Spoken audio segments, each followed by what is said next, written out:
What's up? What's up? Good morning. Good morning. Good morning, you guys.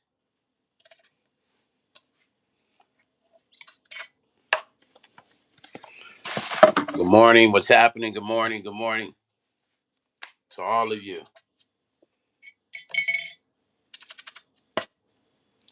And I am out of honey. Damn.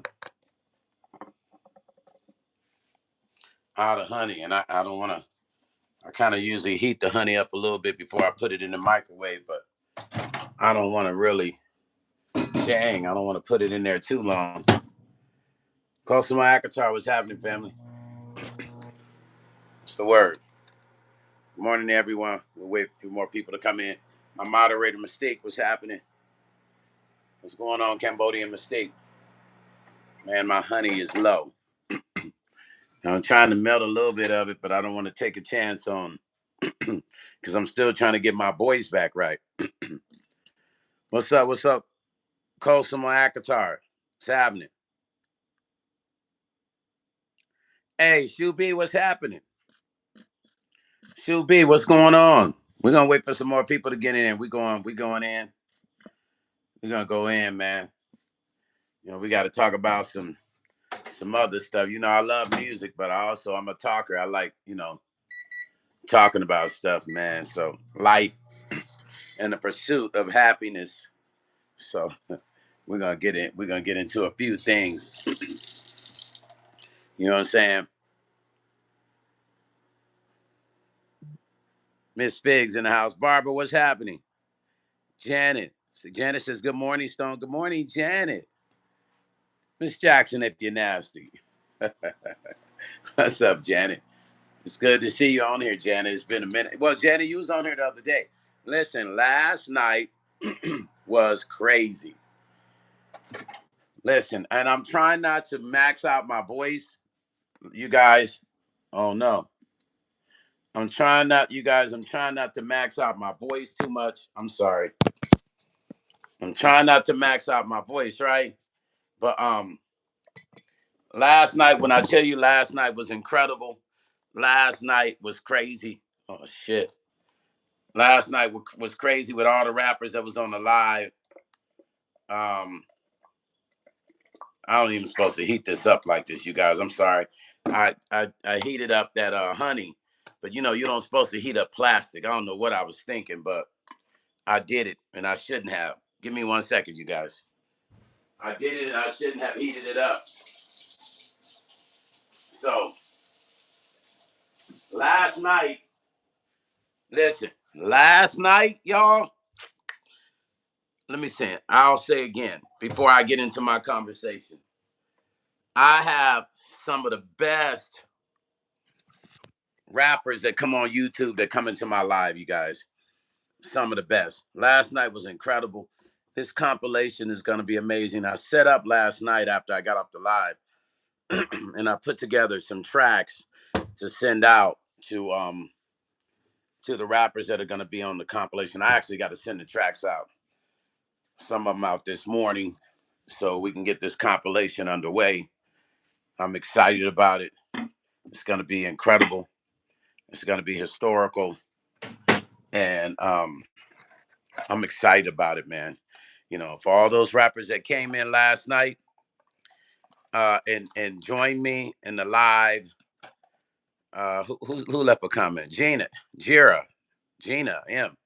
Gina, I don't know what you said, but whatever you said might not have been cool. Because if my moderators blocked it, it means you said something foul or something pretty fucked up. So good morning. But you can't comment here on no BS, Gina. You got to come here with some positivity. Not none of that negative stuff. We don't do all that up in here. You feel me, Gina? So if you're not coming in here with some positivity, then you're probably not going to get through.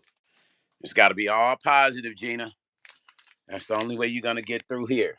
You feel me? Listen. So last night was incredible. I don't want to drink this tea. I don't want to go to sleep. I don't want to drink this. I'm not trying to go to sleep. If you weren't in here last night, all I could say is last night was super duper duper incredible. To say that's not even, I'm not even covering all of it. I think I'm speaking lightly on it, but it was incredible, man. And I said I wasn't going to rap because I lost my voice. I lost my voice the other day trying to rap, you guys. And yeah, I'm not trying to lose my voice, but I kind of lost my voice. And so last night I didn't rap too hard last night, but I did a little something. You know what I'm saying? I just didn't go real hard. But listen, this is what I want to talk about, y'all. You gotta be careful on who you give your energy to. I'm a speaker of that, and I can speak on that because let me tell you the story of my life. All of my life, I've given my energy to my friends, right? Friends, family, relationships, and I've always come out on the other end with the bad stick. And I'm not making myself into a victim. I'm not on here crying over spoiled milk. I'm not on here, doing the squeaky eye thing. I'm not doing all that. But I feel like I wanted to get up and share that with you guys that I think sometimes we forget about ourselves, right? Me, I'm the kind of person where I want to please my friends. I want to please my family. I want to please people that I'm in a relationship with. That's one of my biggest problems is that. That's been like literally all of my problems in my life have always been that. It's never been anything else. Give me a second.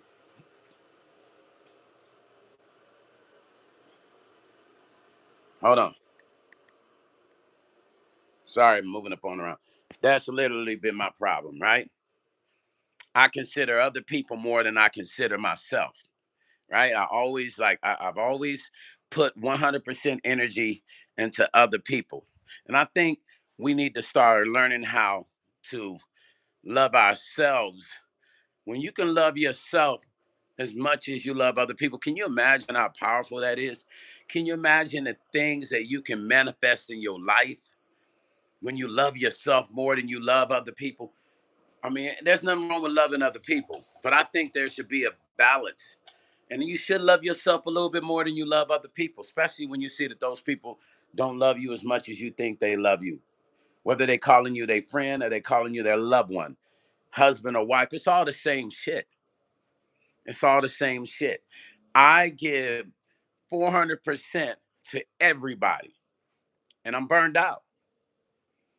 I'm burned out because people's expectations of me, of Stone Paxton, are very high. And you want to know why? Because when I come in with my friendships, I come in hard, y'all.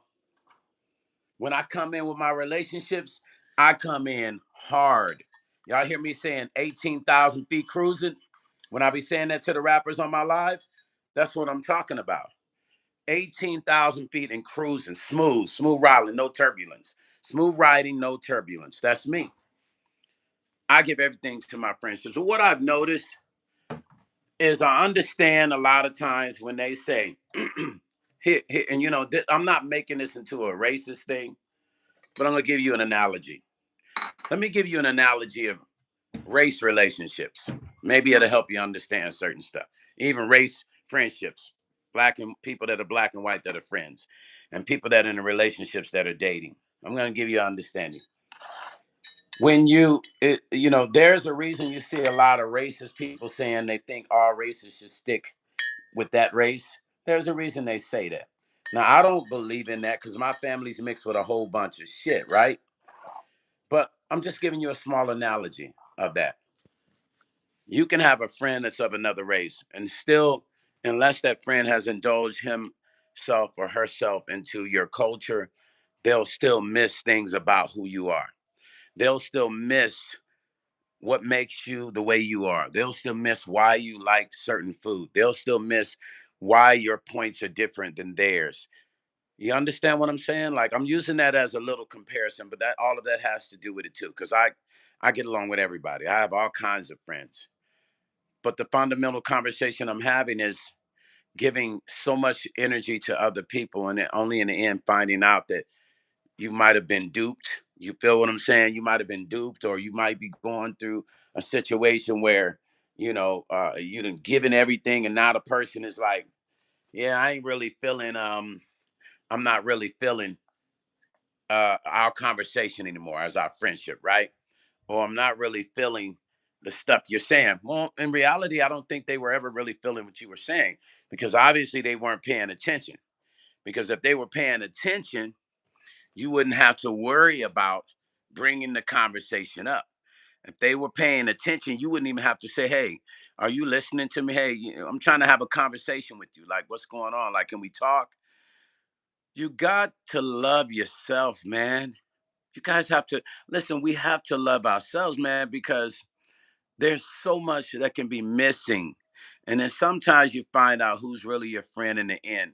Sometimes you find out if a person's really your friend. My mother used to say, you'll know if you're in a solid relationship or if you're in a solid friendship whenever you go through tough times. Now, tough times doesn't always mean financially. I want you to understand that. Ranger, what's happening, family? Ranger Beats in the house. Ranger last night was crazy. School hit the button, say a lot of time waiting. School hit the button. You send me your email address, right? Because you're jumping on that comp, right? Because I'm gonna be sending you out a track, fam. Or if you got a track, you just want your track to be on it. With you, I would do that. If you just got a track you want me to throw on there, just let me know.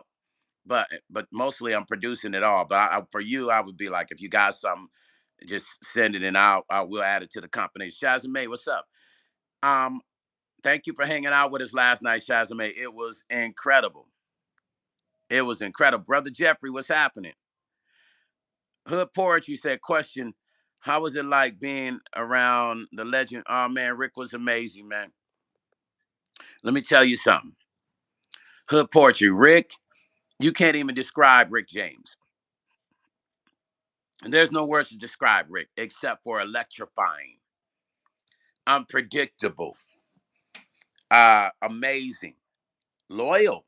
Since I'm speaking about loyalty and love, Rick loved everybody. Rick would do it, man. Rick would, whatever you needed. He didn't even have to know you. He would look out for you. He was all love, man. It'll never be another one like him. And I'm honored that I was able to even have been around him and met him in my lifetime. That is just, I just think about that all the time, to be able to have been around Rick James. So, conversation today I'm talking about, it's funny you mentioned that. Thank you for mentioning that, because sometimes we all sit at home and wonder if we've done things right with our friendships or our relationships. And then we sit back and we start looking at the direction they've went. And then we wonder what it is that we did wrong. Piano Armin, what's up, family? Yes, he was. Piano, it's funny you say that. Yeah, even Sir Isaac Hayes, I had a chance to meet. He was amazing, but I knew Rick better. We have to guard our spiritual energy. And I say that because sometimes it can really, really damage you in a major way. What do you mean by that, Stone? It can do a number on you. If you've given all of your energy to a person, and like I said, it doesn't matter who it is, best friend, sister, brother, family member, and you're the kind to go out on a limb, and then you have people say things like this to you. Oh, I didn't ask you to do nothing. You did it on your own. Let me ask you guys a question. When people say that to you, how does that make you feel? When you have somebody that you've been there for and you've done everything you can. School hit the button, say hit those. Yeah, hit those likes, man. When y'all coming in, please hit the likes. Please hit the thumbs up as you're coming in. Thank you, School hit the button, for reminding me and reminding them. Piano Armin, I didn't see your comment. I did respond. He said he was just like Isaac Hayes. I read that. I said, yes, you said Rick was okay. You said, I can rap. I just read everything you said. Piano Armin, but you got to get involved. When we're doing those rap ciphers, you got to come on there and get involved, family. Listen, because people like throwing me off of my conversation. I appreciate that. But listen, how many of you have had friends that you've done things for, or a relationship, wife? I mean, this the married people too. It's a little bit different with the married people because you don't supposed to count what you do for each other. It's supposed to be indefinitely, right? Shazame say some people are just not genuine or sincere.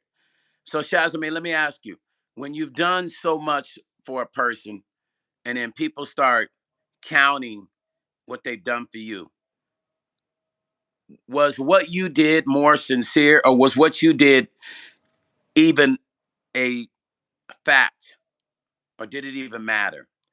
Because if I've done so much for you, right? And then later on, you're telling me what you've done for me, but I've never told you what I've done for you, never counted a dollar. Is that love? Is that a sincere friendship? And why do people do that? Why do people calculate what they've done for you? Because it says if you're doing it from the heart, then it's sincere. They say, the old school folks used to say, as soon as you talk about what you do, then you've undone everything you've done. Because if you're doing it from your heart, it is truly from your heart. Am I wrong? Is my analogy wrong? Hit those thumbs up as you guys are coming into the live. I'm talking about our energy and how we have to protect it, especially if you go all in. School hit the button say, when you say yes to a favor, you make it your problem now. Shazza may say, I always try to go from my heart and not expecting anything. Hey, school hit the button. But what if this was a relationship with someone? And what if they might not ask you to do anything, but when you see them, and when I say relationship, what if it's a marriage? What if it's a good friend and they don't ask you to do anything, but you just do it because you know they going through something and you just do it. Nobody asking you to do it. You just say, I'm just going to help them out. Right. But then later on, that same person tells you, I didn't ask you to do that. I didn't ask you to buy me this or that. You did it on your own. What is that? Can you guys, can y'all tell me what is that? Because I operate on sincerity with my friends. When I see people do that to their friends, I'm always bothered by that. I'm bothered by that. Which, as I'm waking up this morning, I had an epiphany. Like that's been one of my problems. As I'm on the phone with one of my friends telling me what they're going through, I thought about myself. Like, damn, that's me, right? Right? Janice said, "Must come from the heart." That's me. I do everything from the heart. But guess what? School hit the button. Said I heard that before. So I looked at that and I said, "Damn, me trying to console my friend." I was telling him stuff. Then I thought about me. I was like, damn, I've been through the same thing he's talking about. I'm sitting here trying to console him, but I've been through the same thing recently. And I give myself so much, man. We as people, we give ourselves so much and we forget to love ourselves. And it's things like, I didn't ask you to do anything for me. I didn't tell you to pay for this. I didn't tell you to buy me that, which makes you go, damn, did I just get played spiritually? Did I spiritually get played? Should I have been protecting my energy? Benjamin said, because the human animal is an ungrateful, sadly, sometimes. Hold on, you guys. Let me block.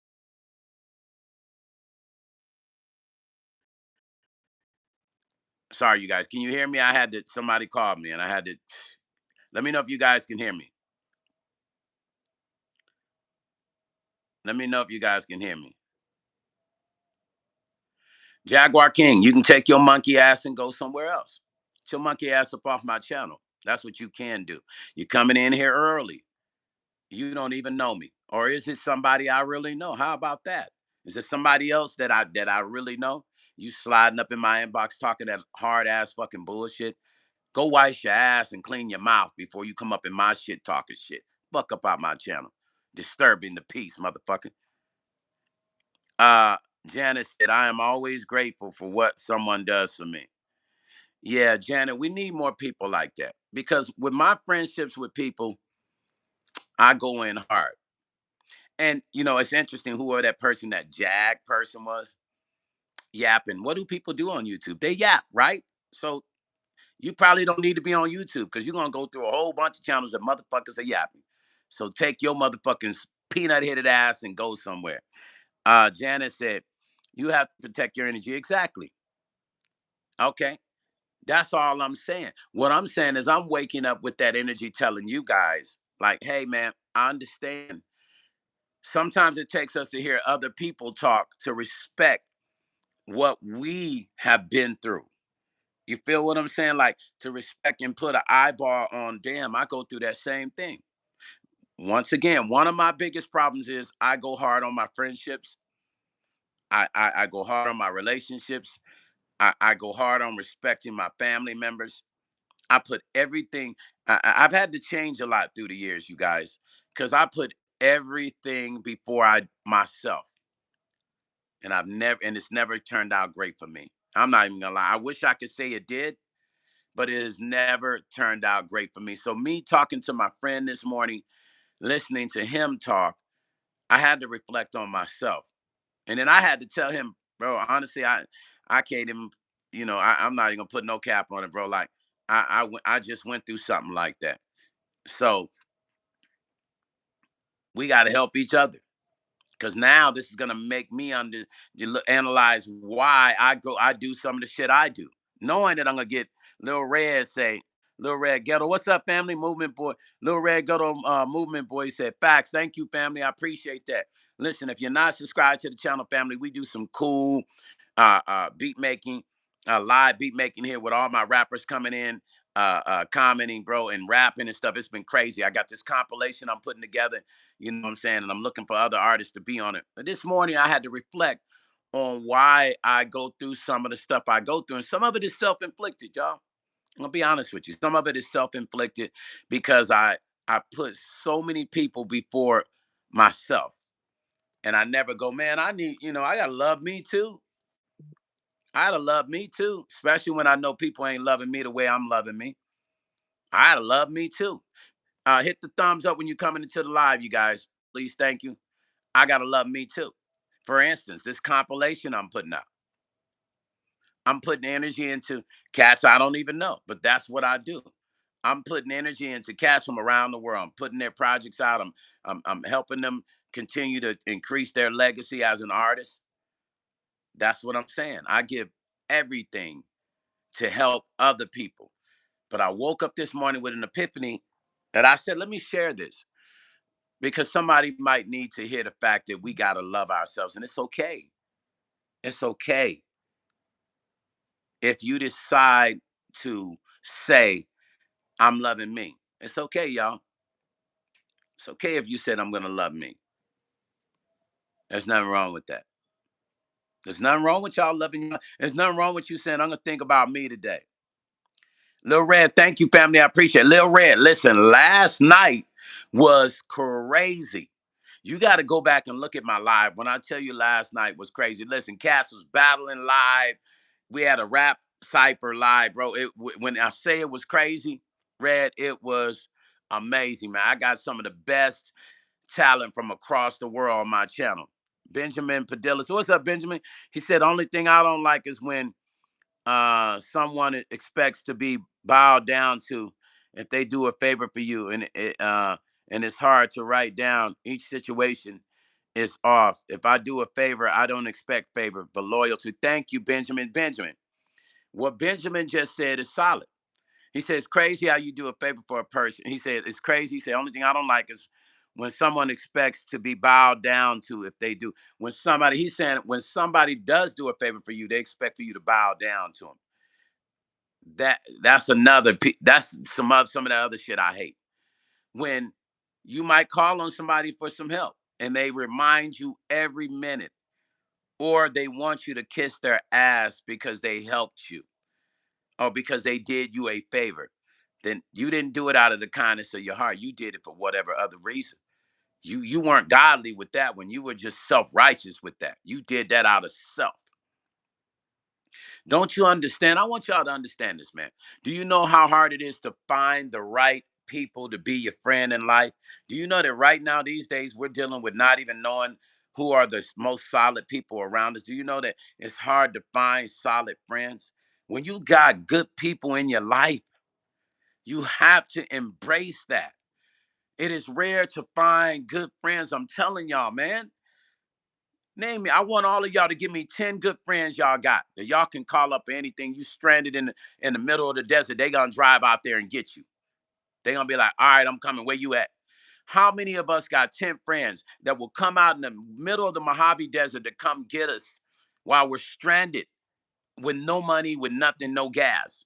How many friends do we have like that? If we can't name 10 people that would do that, we probably need to regroup our friendships. And that's just some real shit. That dude said, you can't be a good person if you don't follow the word of the Lord. Oh, absolutely. That's neither here nor there. We know that. That dude, you're 100% correct about that. Country boy, thank you. Listen, this compilation I'm about to do, I'm about to help all the cats on YouTube get one of those on their wall. Mark my word. That's why you got to pay attention to my channel. I'm about to help all the cats on my YouTube get those on their wall. Real talk. Yeah, with this compilation we're about to drop. But that dude said something deep. He said you can't be a good person if you don't follow the word of God. He's absolutely correct. You gotta follow. You have to have guidance. You have to have guidance, and the word has been there to guide us. I don't want to over preach y'all on this live, but we know we're all raised with understanding and fearing the word of God. But right now, I'm talking about friendships because God gives us the ability to know how to judge people. He gives us the ability to be able to sit back and watch people. He gave us a brain. He gave us understanding. He gave us the wherewithal to control our body, mind, and spirit, right? So a lot of times people get caught up because of their spirit. They're not paying attention to the spiritual element of a friendship, right? They're just going in. Cuzzo, what's happening? CC, thank you. They're just going in. They're not thinking, right? Us men, we do things over beauty, a beautiful woman. Some guys do it over big butt. Some guys do it over thinking that they're gonna, this is gonna be the girl they're gonna catch. Some women do it over a guy they feel like is a good looking guy. He can be broke, but they'll lose everything over a good looking guy. Not not thinking about the spiritual element. So a lot of times we get caught up because we're not paying attention to the spiritual element. Kaloma said, "What's up, Kaloma? Make sure you hit that thumbs up as you're coming in, please. Cuzzo Ty Deuce, hit that thumbs up at the top.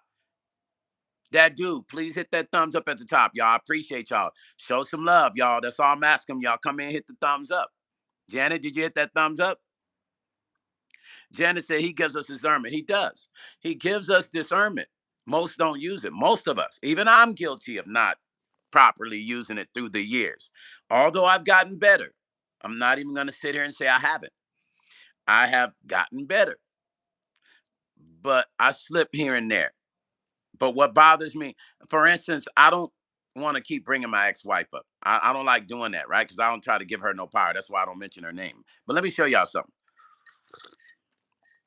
Listen, when I met my ex-wife, she was going through, she was about to go through a divorce. Let me show y'all something, man. Let me show you something that us men do, right? Some mistakes that we can make. I met my ex-wife. She was going through a situation with her husband, and she explained it to me. I said to her, let me talk to him. Don't leave him. Now look at me, y'all. Now most men ain't gonna say that. This is a beautiful woman. I'm gonna show you guys something. It's a story to this. My ex-wife is a very beautiful woman, right? But I saw a situation that was about to be broken, and they had 3 kids. So I say to her, "Let me talk to him.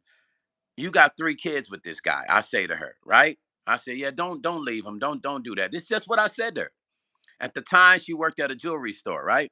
Letha said, "Morning." What do you mean, no picture, Letha? Letha talking about no picture. What do you mean? Morning, no picture, Sean. Letha talking. Can y'all see me? Because Letha talking about no picture. Can you guys see my face? You guys can see my face, right?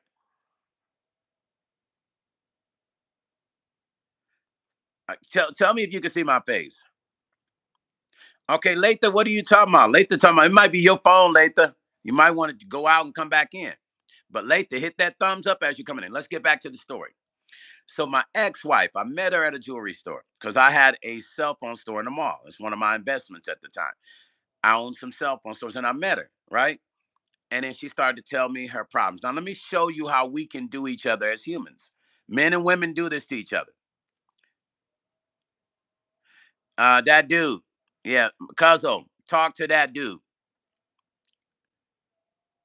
That dude, don't tell me about having forgiveness, please. You didn't walk my walk. My mom, let me tell you something, that dude, because here we go. Every time I say anything about something, people want to come up in here with religion. Let me explain something to you about Stone Paxton, that dude. My mom was an evangelist. I can promise you I spent more days in church than you did. Literally 7 days a week. Youth ministry, YPWW, choir rehearsal, revivals. You ain't got to tell me nothing about forgiveness at all. Because I know about forgiveness, that dude.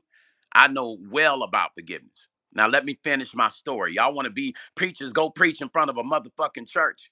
Don't get on here preaching to me. I don't mind you saying that one shit you said, but don't start telling me what I need to do. Focus on, if we all focus on what we need to do, we will be better people. But you see what happens with YouTube? Everybody wants to get on and be an advisor to people. Notice I'm not being your advisor. I'm telling you what I went through and how we make mistakes. I'm not telling everybody how they need to be perfect or what they need to do. But always notice those people that will get on YouTube and want to be people's advisors. I'm sure they're living through a lot of fucked up shit that they ain't telling you about. Now, that dude, I'm going to send you the link. Hold on. I want you to come on the live with me right now. Hold on. Hold on. Let me see if I can put it in the chat. Hold on. I'm going to try to put it in my chat. Come on this live. Y'all be wanting to speak. Y'all be wanting to speak like y'all preachers in church. Come on my live. Hold on. Mystique, I'm about to send you the link. Post it so that dude can come on my live. Hold on.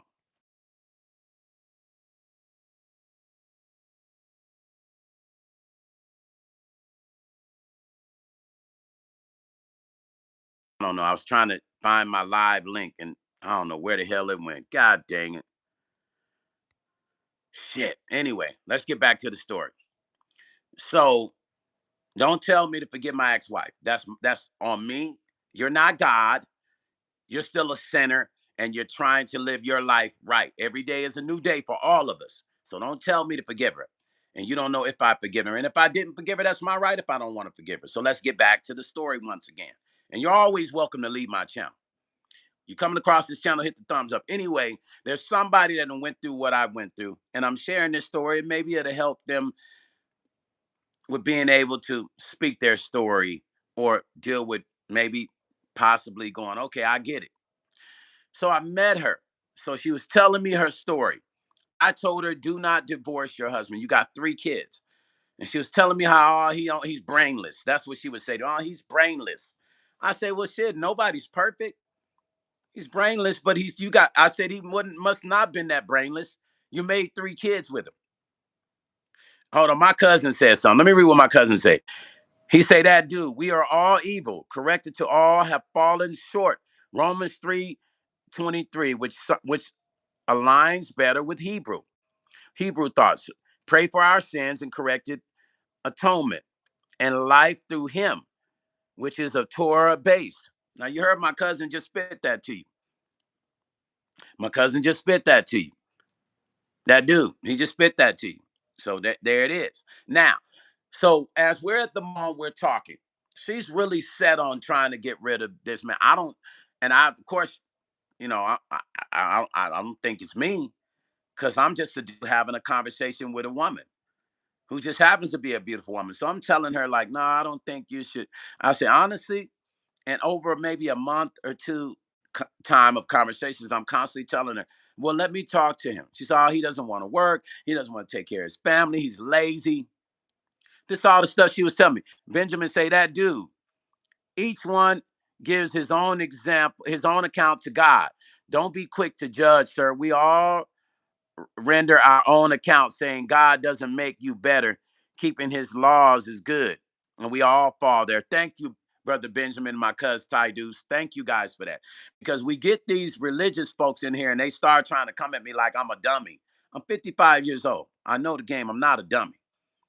Okay. But if you want to preach, I suggest go open a church or go to a channel where you got a whole bunch of young people doing fellowship. Don't come to grown folks' channel when they talking about certain stuff and you want to come up in their channel and preach to a grown man If you want to witness, get out like Jehovah's Witnesses do. That's one thing I respect about them. I don't respect all of it, but they will get out and go door to door. That dude, get out, go door to door. Preach that shit. Believe in what you believe in. Go door to door and preach that to people. Courtney, country boy she say he's brainless, but she never mentioned one thing she did. She sound like she was the problem. Country boy, you sharp. Country boy has picked this shit up already. Country boy, I already see where I'm going with it. So country boy and all of my people watching, make sure y'all hit the thumbs up as you coming in. So I say to her, I say, well, none of us are perfect. I said he must have been not that brainless because he got 3 kids with you, 3 boys. She continued to find reasons to want to leave this man. Now, if I could redo it, I would have never done a relationship with this woman. I'm not even joking with you. I don't regret my past. I just regret not having a relationship. I regret doing and being in a relationship with this woman, right? So I'm constantly trying to convince her. Then she goes into, I'm tired, 15 years, I'm tired of him. I don't want to be with him. I didn't know it was because she wanted to be in a relationship with me. I had no idea. I was oblivious. I felt green as shit because I had no idea until the 9th hour that that's what she was doing, right? Men, women, beware of men and women that are trying to dump somebody and give you stories of problems in their relationships because they're trying to bridge a relationship with you. Because that same problem you're going to end up getting. Just know that. You're going to end up getting anybody that comes to a relationship telling you all of their baggage already. That's why I don't tell my problems to new relationships. They might ask me, so how is it? I try my hardest. I'll be like, oh, I don't really want to talk about that because I don't want that to spill over into my new foundation of something I'm building. Kahana, what's happening? Aloha, Kahana. Jerry, what's up? Kahana, Jerry, hit that thumbs up at the top, please. Miss Antoine. Miss Antoine, listen, do me a favor. There's no comedy up in here, fam. There is no comedy. And I know you feel like you're probably funny, but Vegas is hiring some whack comedians. They got little bars around here that's looking for whack comedians. Fucking go and apply. But get the fuck off my channel with that whack ass, corny statements you're making. Stop interrupting my shit. Country boys say, yeah, man, that's what most women do. They don't believe in accountability. There we go. Thank you, country boy. And we're going to get into that. Thank you for saying that. My ladies, I love you guys. But for my ladies that's on this channel, all of you guys are intelligent women. All women are. But hold those women that are your friends accountable for not being accountable and shit like what I'm saying. You guys got a lot of lady friends that will call you with this same bullshit, how they leaving their man like they're going to go paint a perfect new relationship when they haven't had one. There is no perfect relationship. There just is bullshit or not. Now we all fall short of perfect imperfection. But when we understand what we're getting ourselves into, that's when we are starting to graduate with the element of knowledge. So now I should have never allowed her to pull me into her shit. I didn't operate off of lust. Because if I did, I would have just told her, yeah, leave him. I was really trying to save the relationship. Now, here's the thing. He wasn't working. He finally got a job. He didn't have a car. Now, peep this, y'all. I'm going to show you how solid stone Paxton is. So I asked her for his number. She said, why? I said, I want to let him use one of my cars so that he can get to work. Because she was always bashing this guy. So my plan was to tell him what she was planning. So when I talked to him, I said, hey, I'd like to let you use my car. I know you don't know me. I'm a friend of your wife's. I have a store in the mall. I want to let you use my car so you can get to work because she told me you didn't have a car. And at first he was like, he was just acting kind of strange with me. And I probably would have too. Like, what the fuck is this guy calling me for? And why is he calling me saying he know my wife? I probably would have been the same way. But my intentions were sincere. So he said, okay, initially. Then I said, listen, can I talk to you? And he said, yeah. I said, listen, man, I don't know how to tell you this, but when I'm in the mall and I'm working, your wife comes over to my store and she talks to me. And she told me that she's planning on leaving you because you're lazy. All you want to do is have sex. And all you want to, I just broke it to him. I say, listen, man, she's planning on leaving you. So whatever you're not doing, you need to just, man, I don't want to see you guys. You guys got 3 kids. Man, dude looked at me. Well, not looked at me. Dude listened to me on the phone and was like, get out of my business. It's not your business. And I was like, yo, shit. I was like, wow, bro, I'm just trying to do my business. Stay out of my business. I said, all right. I say, respect. I say, I was just trying to tell you, bro, I'm trying to save your relationship because of your kids. Your kids are amazing. He said, you've been around my kids. No, I said, I've seen your kids at the mall. So he was oblivious. He was completely oblivious to what was going on. Fast forward to the future. And she's probably watching my live. All of this has a reason for me saying. Everything I'm saying has a reason. Y'all just got to rock with me. So fast forward to the future. She ends up leaving him. Her and I end up in this relationship that I was trying to avoid. Honestly, I'm not even going to bullshit y'all. We end up in a relationship. The first month in the relationship, she loses her job at the jewelry store, right? She loses her job. She was talking to me, and I'm gonna show you how. And this woman is so fucking ungrateful to this day. If I let you guys read, I haven't been with this woman since 2012, and she stalks me and she says the most derogatory shit to me to this day. She acts like I've never been there for her and her kids. Guess what? I used to pick. Listen, the little one was when I met her. The little one was 2 years old. He was calling me dad. To this day, he thinks I'm his dad, and he's 100% Asian. He never knew who his dad was until he got a certain age, until they start saying that's your dad, because he looked just like him. But he called me daddy. The first day he met me, he called me daddy, and the shit freaked me out. Right?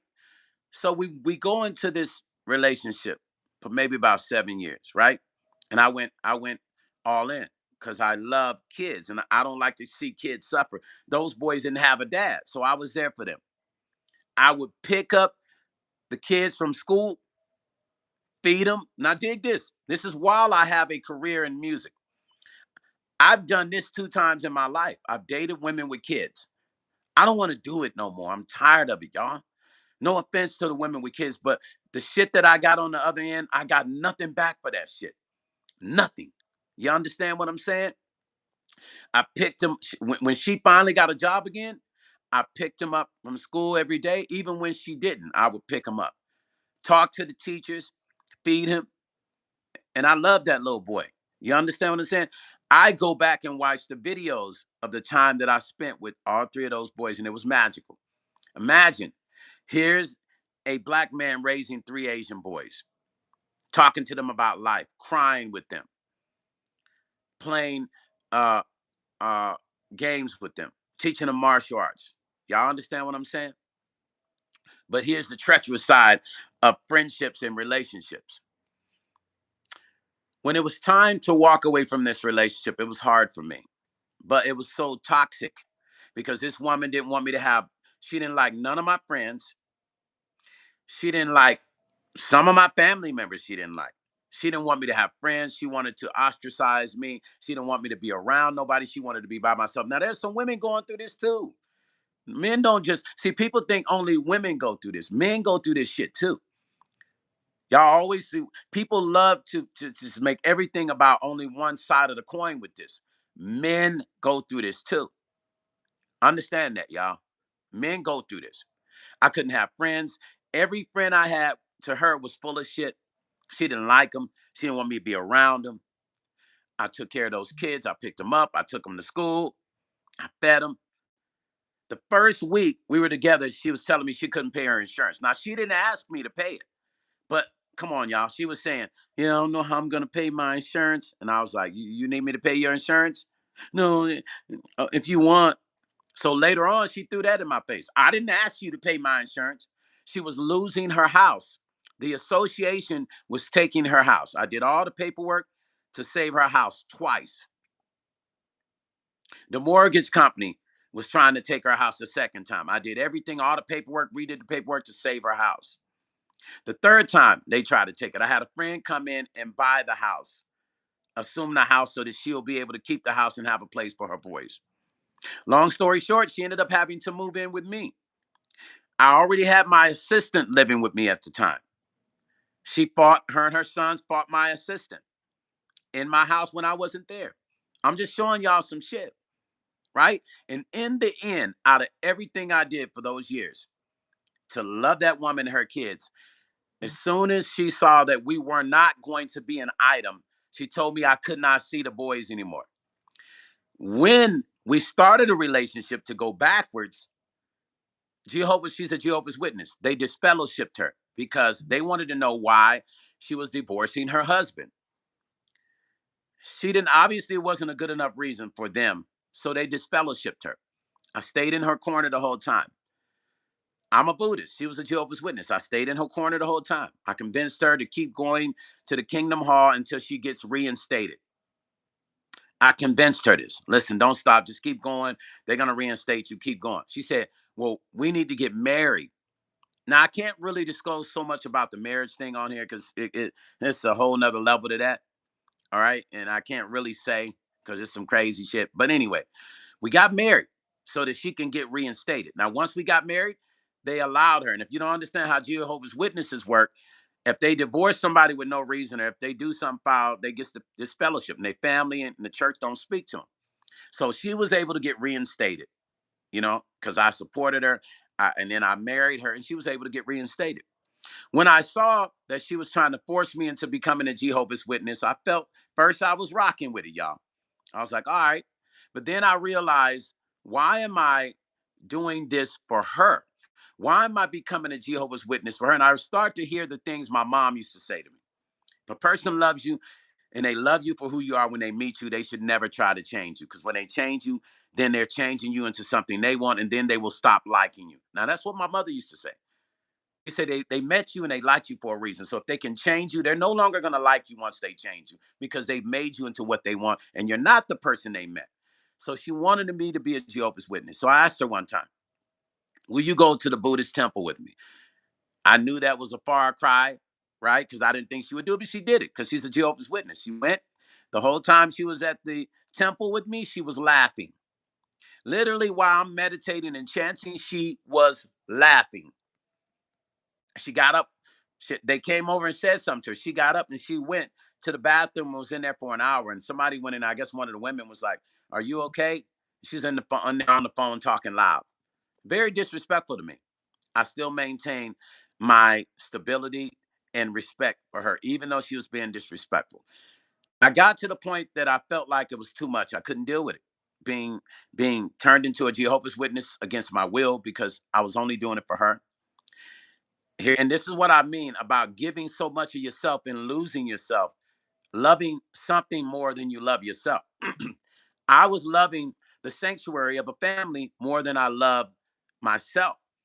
So I went through. Then, when she saw that I was not going to be a Jehovah's Witness, she started her morning ritual for me. This was her morning ritual. Even this morning, I haven't spoken to this woman since 2012, and she sent me a rude message. She says I have to block her, and she'll create these Google numbers and message me again. When I decided that I wasn't going to be a Jehovah's Witness, she called me. She started calling me every morning. She would wake up. This was her ritual. Her ritual for me was to call me the devil's son. That's what she would call me. Now, I ain't making this shit up. I'm telling you guys some real shit. And at that time, I was around a lot of Jehovah's Witnesses. The place I was renting my spot from for my store, the owner was Jehovah's Witness. And I saw how he would move. And I started to notice a lot of Jehovah's Witnesses move very flaky and foul. Because I saw how he would kick people out of the building and keep all of their items. Like if they had a clothing store, he would kick them out and keep all their shit. Is that godly? Is that godly, y'all? I'm just saying. And I would say, you're not going to give them their stuff. They owe me money. I'm like, okay. So when they pay you, then they would pay, and then he still wouldn't give them their stuff. He would keep their stuff and open up a store and use their stuff to create a new store. I started to see a pattern in Jehovah's Witnesses, and I didn't want to be one. I said, if this is how Jehovah's Witnesses operate, then damn, I don't want to be a Jehovah's Witness. I love how they get out and witness to people, but I don't love how most of them operate. And I kid you not, I've seen Jehovah's Witnesses do some of the foulest shit. Now, I've seen Christians do shit too, just all Christians. But Jehovah's Witnesses, because they operate with the foundation of perfection, and they think that being a Jehovah's Witness, if you're not a Jehovah's Witness, this woman told me that even though my mom was an evangelist, she told me my mom taught me a lie. This is what she told me. It's almost like they had her brainwashed. She told me everything my mom taught me was a lie. That's like spitting on my mom's grave. Benjamin Padilla said, I can hook you up with someone who has been, who's a big following on Facebook. It's an ex-GW group, though. But the man is solid for any questions. No, I listen. Hey, Benjamin Padilla, I don't need it. That part of my life is over with. But I learned 7 years of that shit. I learned it was a lot of bullshit. I mean, I might just go ahead and follow him anyway, just to follow him. But it's a bunch of bullshit. Once again, because I love more of her than I love myself. I love more of her kids than I love myself. That was my fault. I knew what I was going into. I should have been careful and I should have never went into it. So I don't blame that shit on nobody but myself. So that dude talking about forgive her, bro, we way past that. I really blame it on myself because I knew better. But because I think I can fix friends and fix relationships, I went all in. I stepped on that ship and went out to sail. I went out to sail in the deep ocean, knowing that the storms were going to be crazy because of what I had already seen earlier on. Now, what I deal with her is the constant harassment and texts that I get from this woman. This is a Jehovah's Witness who will not leave me alone. She'll text me crazy texts every, if it ain't every day, it's every once in a while. And I usually have to pull up some stuff about Jehovah's Witnesses and send to her for her to stop, like how phony they can be. And then she'll stop for a while and then she'll start right back bothering me. I gave too much. You see what I'm saying? And she'll say, I never did nothing for her. This is, and y'all ladies, I want y'all to understand, do me a favor. When a man has given his all, never, one thing you should never do, if you never want to mess up a dynamic of a friendship or a relationship or a marriage, never tell a man that he has not done nothing. Y'all ladies are good at keeping track of detail. Y'all remember when a guy looked at another woman in a restaurant, you remember the date and time. But for some reason, you guys cancel out how much money a man has given you, what he's bought you. Not that we want you to remember. When he's paid bills, you guys seem to forget all of that shit. It's like you erase it from your memory. These are the things that she's done to me. She'll tell me I didn't do nothing. I didn't keep the kids. I didn't take care of them. Now, and all my friends saw it, and my bank accounts saw what I did. But she will swear to God that I was not there. I didn't do nothing. My contributions to her life was not there. She like literally erases it. That's the problem I have with people, friends, and relationships. We gotta be better, y'all. When people are there for us, we can't you can't, if you do something out of sincerity, don't come back and tell a person they didn't do something for. Then that makes the person have to say, I did do that. I did this for you, that for you. Why are you talking about what you did? I'm only saying it because you're telling me I didn't do anything for you. You're acting like I was never there. That's the problem with relationships. We have to be, and problem with friendships. We got to keep a real balance psychologically. You can't be unfair to people. You got to be right. But we as people also got to love ourselves enough not to go so deep, especially when we see the signs. I saw the signs with this lady and I went anyway when I knew better. When I knew better, I went anyway. Why? Why? She swears to God she's perfect. Being a Jehovah's Witness, she thinks she does no wrong. She thinks she does no wrong. She pulled those kids away from me, wouldn't let, even the little one was scared to talk to me. He texts me, he's scared to text me. And they're older now. But he would say, I don't want to text you because my mom's going to get mad. I say, well, text me, son, anyway, because she didn't want them talking to me because I left her. And these are not even my real kids. Make that make sense. John's Adventure say, CC, just so you know, YouTube hasn't confirmed that Hearts approve stream rankings. They mainly serve as a way for viewers to show appreciation. Penny says, Stone, some women can't see their blessing till it's gone. At this time, it's hard to find a good man or woman I'm glad God was in the midst of my relationship for 25 years. You did well, Stone. Penny Payne, thank you. Penny Payne, thank you. Because as men, all we want is a thank you. We don't listen, let me tell you. As men, and I'm trying not to break out in tears, man, because I'm a crybaby. Just know that. Mm. As men, all we want is a thank you. All we want to be shown is appreciation. That's all we want. And me thinking back to all the times that I've given myself without without thinking this could possibly not work. I could possibly be put through some crazy shit. I still gave myself unconditionally love. Y'all understand what I'm saying? Love. So if you see a tear drop out of my eye, it's for all the men that go through this. We go through this, y'all. I want y'all to understand. Us men, we go through this. This is what we deal with every day. We deal with not being appreciated. Father's Day, friendships, relationships. I will go to the mall. I will watch men get dragged through by their wives or their girlfriends. Now, granted, women are going through this too, but I'm a man speaking about what men go through. We're not appreciated enough. We're not. Sometimes, as a good friend, men and friends have something in common. A good friend and a man have a lot in common. Let me tell you guys what it is. A good friend gets treated just like men do, looked over. It's a fact. I've been such good friends to people, but people don't call me. I got one friend. Let me tell you something. He'll call me. It's my white buddy, right? He'll call me. He'll say, "Hey, Stone." I'm like, "Yeah." He'll say, "Hey, man, I'm going to the mountains. We're going camping up in Big Bear. You want to go?" You caught up in your feelings as men. Nah, I'm cool, man. I'm all right? But I thought about him, right? The other day, I was like, damn, I just went to a party he had. I went to a party he had. He invited me to his baby's birthday party. And you know what? I took time and just stopped by his house. I said, let me just stop by there, right? And then as I'm looking at him, and he might be watching, you might be watching, brother.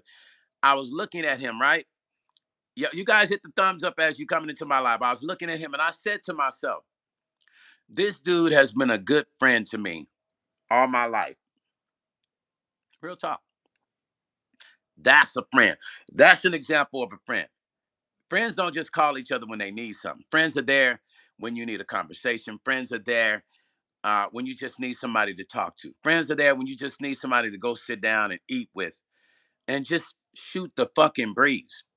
I realize this guy has always been my friend. And there's times where he would hit me up and I would just totally ignore the fact that he was just trying to be a solid friend because I didn't trust people. Because women have me so shook, I don't even trust my friends. I'm just being honest with you. Even though I do things for them, women have me so shook that I don't even trust my friends. I question my friends. But this guy, this one particular guy, out of everybody I've known through the years, I'm not even lying to y'all, he has always been the same person to me. He'll call me, he'll check on me. We'll talk about our politics, life, family. And anytime he just asked me, we're going back camping at Big Bear. You next time go with us. He said, we're going to on a trip back east. It's gonna be like 10, 11 friends. He said, Stone, you should come. That's a friend. That's the kind of friend I am. That's the kind of friend he is to me. He's been solid. So understand, ladies, friends and men, real good friends and men have a lot in common. We give everything. We give everything. Never tell a man. There's a few things you never say to a man. Never call him a loser. And all my men on here tell you, never call that man a loser, ladies. And never tell him he's never done nothing for you when he's been there for you from the get-go and done everything for you. Never, ever do those two. Those are the two things. If you want to keep a relationship solid, never tell a man he's a loser and never tell him he hasn't been there for you and your kids. Because trust and believe, you will change the dynamic of your friendship and your relationship with that man the day you say that. I'm telling you some real shit. You're going to change the dynamic.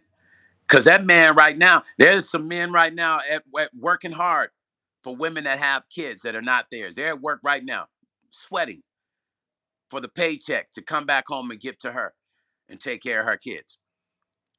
And she's at home chilling. She ain't working. She's on the phone talking to her friends. And when he come home, their dinner's not prepared. When he comes home, she might be talking foul crazy to him. I'm just giving you an analogy because it's different for men than women. Like if a man stay home with a child and a woman works, she's still gonna come on and be like, "What you been doing all day?" I've been watching the kids. Yeah, you just been on the game. I've seen this. I've seen this with my own eyes. All I'm saying to you ladies is never tell a man that he's a loser, and never tell him that he has not been there for you and he hasn't been in the trenches for you, looking out for you and your kids and your family. Red Smoke said, I knew that song to my, what you say? I know that song to my dash. What you say, Red? Born Shamir say, wow, so true. Savvy say, when I started doing better than my friends, they ghosted me. I was a loyal friend. I was shocked. Savvy, Born Shamir, you 100% Savvy. I feel you. You know why, Savvy? That's been my whole life. My whole life, I have been that friend that has given everything to my friendships. And I don't even ask for nothing back. But my friends have seemed to forget. I've had friends that forget I was there. I've had relationships that will actually calculate what they think they've done for me, but never think about, damn, that man was there for me. From the time I met him, he had my back. He had my back, man. Do you know how hard it is to find a good man these days? You think, understand, men and women come with packages these days. It don't just come with problems. They can come with diseases, all kinds of shit. You might not just get the headache. You might get something else with it too. Do you know how hard it is to find a good man and even a good woman? When you have that, when you know you're a good man and you know you're a good woman, make that shit work. Don't fuck that up. Because the next one can be 10 times worse than what you had. And if you have seen a pattern, because you remember, everything is based on emotion codes. Maybe y'all don't realize that. Whenever you see somebody repeating the same situation, country boys say, my screen cracked, so that's why I commented in all caps. It's all good, country boy. Yeah, they country boy. They be tripping on all caps YouTube. Just notice, when you got a good man and you got a good woman, y'all make that shit work. Cause you ain't gonna find nobody as good as what you already have. Y'all best believe that shit. We ain't in the same days we was when my parents was young and when I was young. And our grandmothers, why don't you make you say, Savvy, those are so-called friends. Those are the ones that feel superior to you. And until they fuck around and find out different. Born Shamir say, coming with bonuses and free gifts, but batteries not in facts. Janet say, run when they show you who they are. Batteries not included.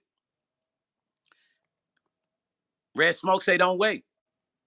Listen, I woke up this morning with an epiphany. And my friend called me, had a conversation about not being appreciated. It made me reflect on what I just went through. I went through the same similar thing. So as he was telling me, I guess he needed somebody to console. And then I started realizing, well, damn, I just kind of went through somebody coming at me crazy like this. Somebody that I had love for and I have love for and felt like it's family and somebody I really care for. And they came at me crazy when I've been there for them. So I'm used to that. But we gotta be careful because you can run the good people out your life, y'all. What are you gonna do when you run all the good people away? Then what? Then what? What are you gonna do? Go find the bad people to be your friend? Go find the bad men and women to date? Is that what you're gonna do? Is that the solution? You run all the good people away. See, that's the problem. People think good people are like water. They feel like they can just go find good people everywhere. Not no more. Not no more. If you got a good man right now and you stressing him the fuck out, you better stop it. If you got a good woman and you stressing her the fuck out, you better stop. Because believing the next person ain't gonna be nothing like them. Country boys say, see, I was never disrespectful. Obviously, Stone never once said, no, country boy been cool, CC. Country boy is good folks, good people, CC. Country boy is good people, CC. And he didn't know about the caps. He's good people. Trust me, CC. Red Smoke say you want a lot, Stone, but we got it. We got you, man. He said you went through a lot, Stone. Red Smoke say you went through a lot, Stone, but we got you. Connor say listen to the song To Be a Man. Listen, Kahana. I wrote this song called Only Man on my Zodiac, I know on my In the Key of Love album. Go listen to that song. It'll show you how deep I go in relationships. It's called The Only Man in the World. Go listen to that song. Once again, it's on my In the Key of Love album. It's called The Only Man. Kahana, do me a favor. Go listen to that song and you'll see how deep I go. When I love somebody, I go deep, man. Friends or relationship. It's all the same with me. I love my friends the same way. Warren Shamir said, you might start settling for anyone and anything. Listen, I was ready to go find me a woman 280 pounds. Say, at least maybe she'll. I was like, nothing against my big women. But I was like, shit, at least a big girl gonna appreciate me, right? She gonna be happy to have a good man. Nice looking, okay looking man and a good man. And these pretty women be feeling themselves, man. These pretty women be on one. Some of them, not all of them. Hmm. They got all these other men in their head. They got men in their inbox, sliding in their inbox. A lot of women think men are stupid. They act like men ain't in their inbox trying to talk to them. Benjamin say, due to the increasing of lawlessness, the love of the greater number will cool off. That meaning, due to people being shitty and playing games, people will grow to not trust hardly. And yes, Kana says she's not Simone. She's Asian.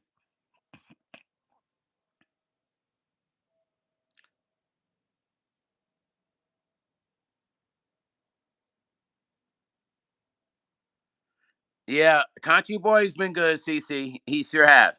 Chin say, yep, 100%. I'm telling y'all, man. I and listen, at my age, when you done been through it so much, you just really don't have time for the bullshit, man. You don't. I can't spend another 7 years being in relationships with a woman that's not gonna be on top of her shit. I can't spend another 10 years being with a woman in a relationship that's drama. Another problem I have with relationships is when women allow their families to control the dynamic of a relationship or allow their families to have input.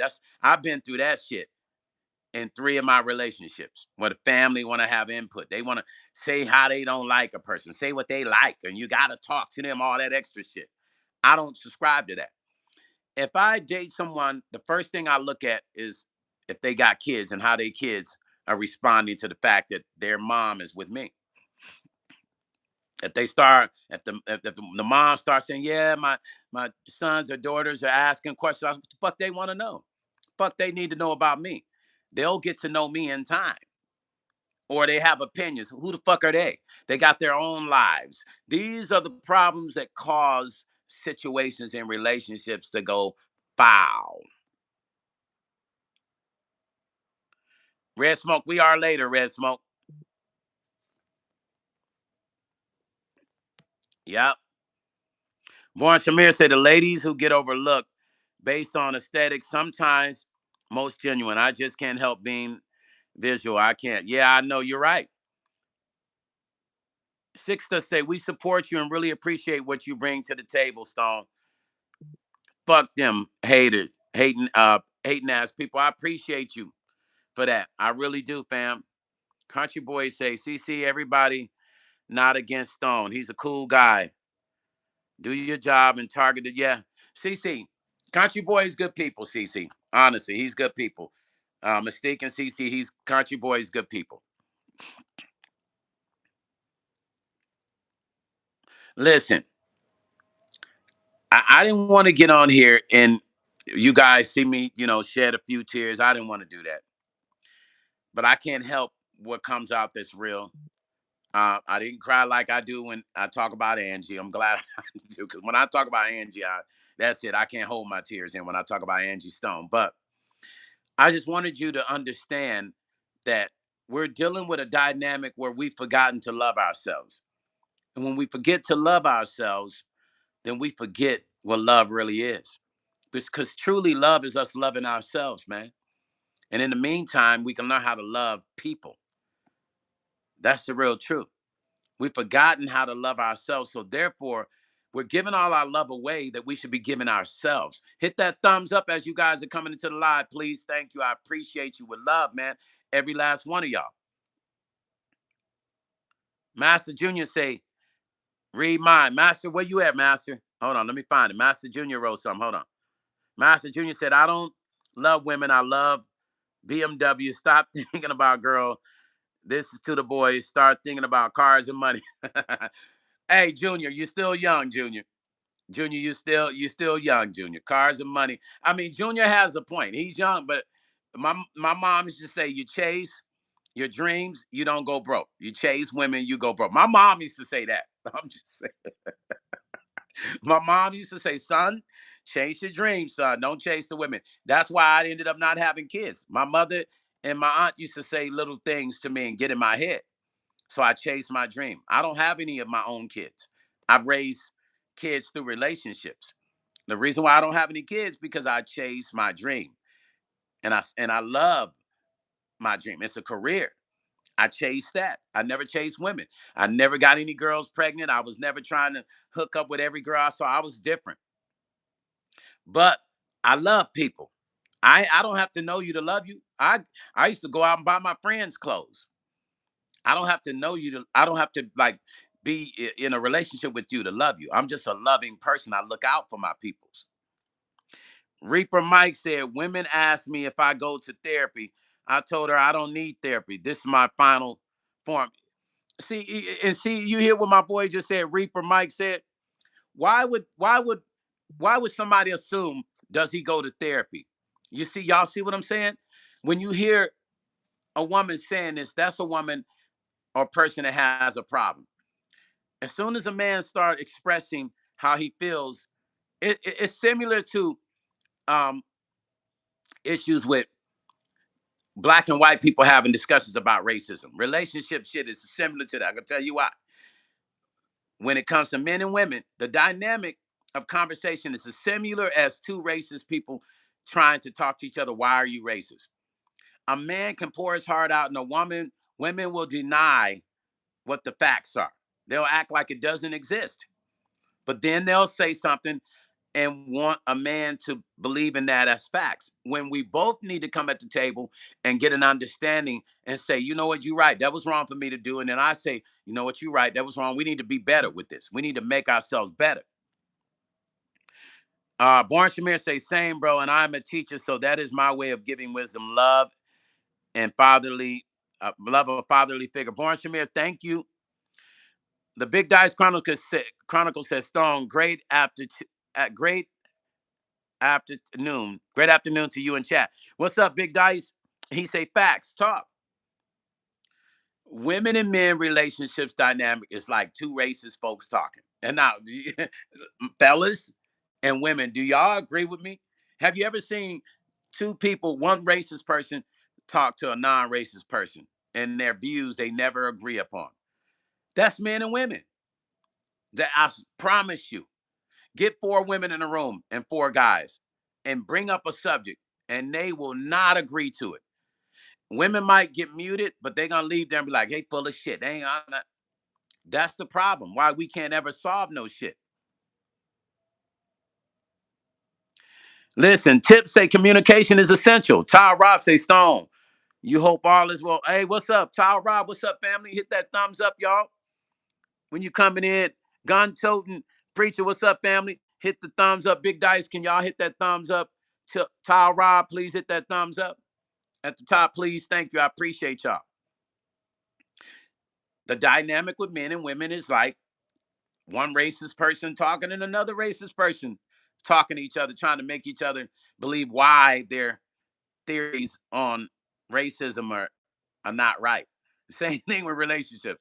Once again, get 4 women in the room and get 4 men and pick a topic and watch how that shit go. I'm trying to tell you, the real way to fix any of this is communications. Like my man said, Tip said. Country boy said, women sacrifice their family for their feelings, and men sacrifice their feelings for country boy. Country boy. Country boy just said, let me read what Country boy said. He said, women sacrifice the family for their feelings, and men sacrifice their feelings for the family. Facts. Period. Y'all hear what I'm saying, ladies? We love you. We just want to have a solid conversation. That's all. We just want to know that when we go put in 8 to 10 hours at work or 15, like my buddy, I got a good friend. He is on the road, and I love my buddy, man. This is my friend, man. We grew up together. Good guy, man.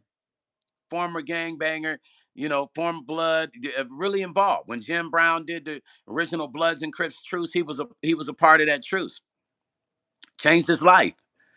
Went into the music industry. Now he owns a truck, has a trucking company. And he is on the road 6 days a week. And him and I have conversations. I'm not going to put all his business out there, but he doesn't always feel appreciated. He doesn't, because he's working so hard and he feels like he's not even getting an appreciation to show how hard the other side could work. And we talk about this. He said, if I'm working as hard as I'm working, if my significant other could work that hard, you know what we could have, Stone? I said, big bro, I know. I know. A lot of women feel like because there's this fantasy that has been written in the storybooks, right? It's a fantasy that's been written. Six to say sometimes it could be situationship more than a relationship, though. Sixta, you're right. And nobody's talking about it. You're 100% correct. Women have a fallacy that this is how relationships go.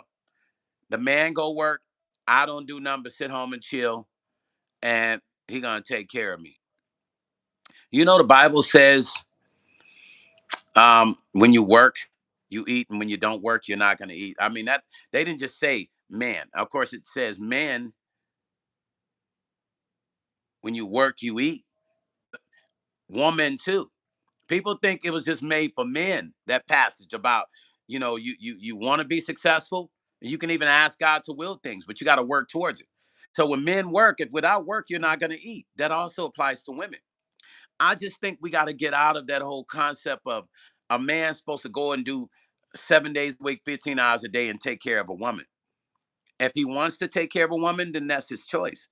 But I don't think that should be mandatory. I'm trying to figure out what happened and how that happened. And the only reason I think that became the way it was, and I want all of you guys to think about it. Let's go back to the 1800s and the 1400s. Why didn't men want women to work? I believe this is where this shit came from all of my studying. Men didn't want their women to be around other men. Henceforth, the movement of women working, staying home, taking care of the family. Because men didn't want their women to, back then it was bad. Men didn't trust. There were men that used to go to war and other men would sleep with their women. They come home and they thinking it's their baby and it's another man's baby. The shit goes deeper than what y'all think. And it just migrated to some shit far in the future to where now the norm is men supposed to take care of women. No, men created that and it bit them in the ass. It bit us in the ass because men did not want their women to be out around men, especially back then. Men was crazy about wondering if their woman is around another man. They didn't want that. So women stayed home and took care of the family. They didn't work. And y'all ain't got to believe me. Just go do some past research of history. Big Dice says facts, country boy. He said we should be taking care of each other. That's why our grandparents loved each other forever. Exactly, Big Dice.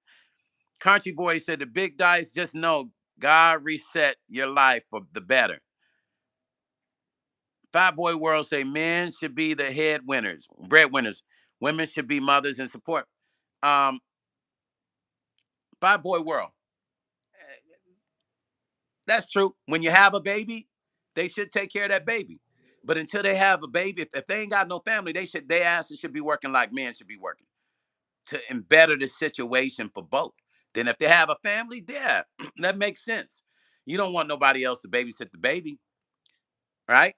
But that theory of it should be that way is bullshit.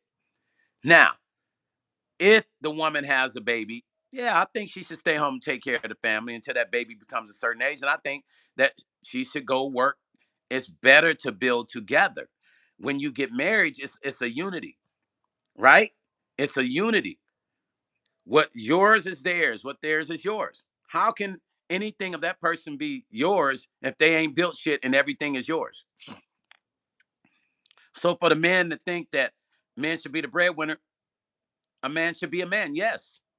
But if we want to go back to what the Bible says, we all have to work in order to make things better. Now, if that woman is pregnant, yeah, she can't be on her feet that much while she's pregnant. And then once she has the baby, yes, she should be able to stay home and raise that child once that child is a certain age. Maybe till they're able to go to school. Not just, I'm talking about maybe once they're in middle school, then, or maybe right before middle school. Then she can go get a job and help the husband so they can keep building. Ain't nothing wrong with that. We're creating a whole bunch of men pussies. I'm sorry. I'm just gonna call it for what it is. And you could think you're not, but you paying for pussy anyway. And that's just the truth. Married men or men dating women. That's what you're doing. What you think you're doing. You go work, you go to work, you're married, you got a ring on your finger, but you just, you still doing the same thing you would do for your girlfriend. You just married. There is no difference. Y'all, let's put this shit into perspective. There's really no difference. It's just like an older woman dating a young guy. She already know what she's getting into. She's paying for that young dude to smash her so she can feel that essence of a young guy. That's the reality. Shall we sit up in here and pretend? Shall we sit up in here and pretend like what I'm saying is bullshit? Born Shamir said, slim pickings operating off a scratchy mindset still happens today. Yes, I agree with you, and I'm always most inspired by couples that work together. Just have to learn to turn off, stop talk. Yes. John 4:15 said true. Hey, Till Rob said about to pay wifey for some when we go to Denny's right now. Till Rob Till Rob, thank you for making this conversation light, man. Thank you for doing that. Till Rob say he take a wifey to dinner.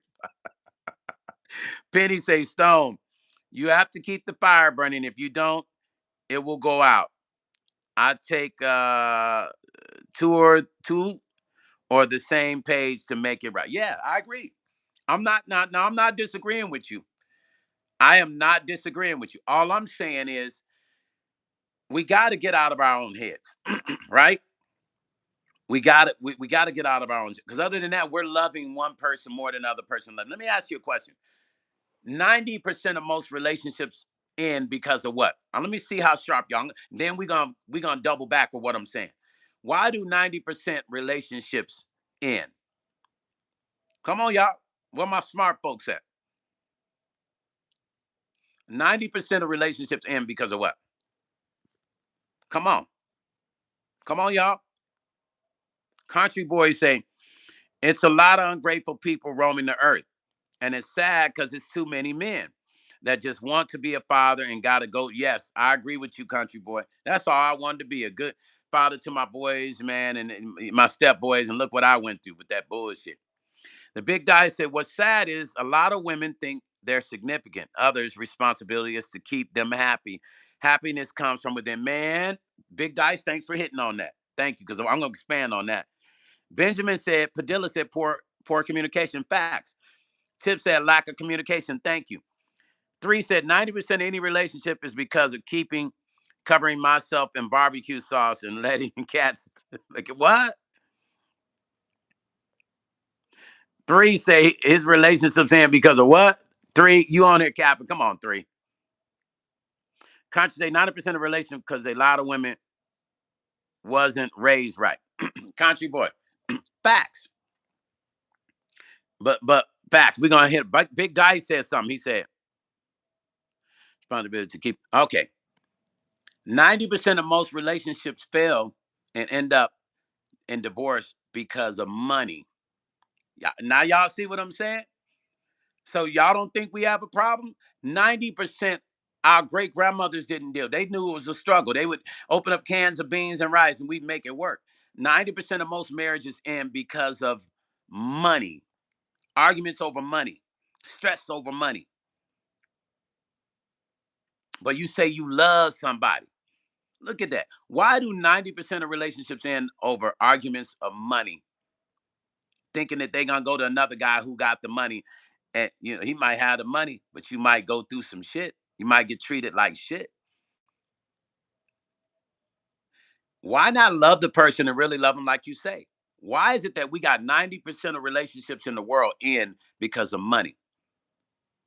And Big Dice Chronicle said something else, Steve. I've noticed every time I thought I was making a woman happy by giving her money, it didn't work. I've given women everything they can imagine. They still were never happy. It was always something. My mother told me, son, you can never make a woman happy that's never happy inside. I remember all the things my mother said. You can never make a woman happy that's not happy already inside. Or you are just chasing the foundation of her happiness, trying to make her happy through material shit. Benjamin Fadilla said people have to understand that the times come when to the time comes when the day to day, you have a good one. When you can sit still and calm with a person and calm at times without saying a word or need. Yes. So Benjamin says you'll know when the time comes when you're sitting with somebody and you can sit in the same room and not have to say a word and it's calm and it's peaceful. It's nirvana. Polo, what's up, family? Big Dice Chronicle said facts. My mother too. Yeah, my mom said you can't chase that. If a woman is not happy, you chasing her to be happy. If she's not already happy, you're not gonna buy it. And I have seen this. Believe me, I've had my share. I've had a lot of relationships, but the ones I've had, I've always thought if I bring them money home, here go the money. Here's the money, babe. Here you go. I see that smile on their face. It makes me happy. I'm like, damn, I did it. Yes, she's happy. And then an hour later, she's disappointed or upset about something she wants that she can't get because it's not exactly enough, or they don't have it, or she can't find it. And I'm thinking, well, I just gave you a whole bunch of money. Aren't you happy with that? Yeah, but I really wanted. It's like I could never. It's like chasing. It's like chasing a rainbow that keeps moving. Country boy said, if she can't love me when I don't got it, I don't want her to act like she loves me. Exactly. You know what I've had to tell women through the years? I've had to say little things like this through the years. From the time I was young, I make money all the time. If we went through struggles when I was younger and I was going through a lot of struggles in relationship, I said, why are you tripping off of money? Money comes to me all the time. Tomorrow I can get a car. I'd have made 50,000. Why are you tripping? Tomorrow I could get a car and have made 10,000. Like, don't trip. Don't cause us to fall out over money. I've had to say that through the years. And you think that matters? Shit. I remember, listen, I'm gonna tell y'all some shit. I try not to share all my personal business, but when I got married, my second marriage, I think I was 24, and I think my wife was 20 or 19. I think 19 or 20. I got married. I was 24 or 23, and we were together a long time. But it got to a point to where she used to see me make a lot of money, and then things got tough one year. I'll never forget this. I'm gonna show y'all something. Things got tough one year, and she told me I need to work harder. Now listen to this shit. Let me show y'all what y'all women do now. Women, ladies, she told me, here's a dude that was already working his ass off like I do now. I ain't stopped. Y'all see how hard I work in the studio doing records off camera. I work just as hard as I work on camera. Y'all see me on this YouTube all the time. This YouTube shit is nowhere near to easy. I'm not even going to play games with you. To have to set up a camera. But let me get back to what I'm saying. We'll get to that. When I married my wife, I was young, she was young. Through the years, I was making money from working for Grand Jury Warner Brothers. And I remember her telling me when things got tough, I need to work harder. I'm not making enough money. She told me I need to work harder. And she told me she wants to be taken care of. I said to her, you are being taken care of. What are you talking about? I was trying to understand what her analogy of being taken care of was when we had a home together, swimming pool, recording studio, and she was still yelling at that time.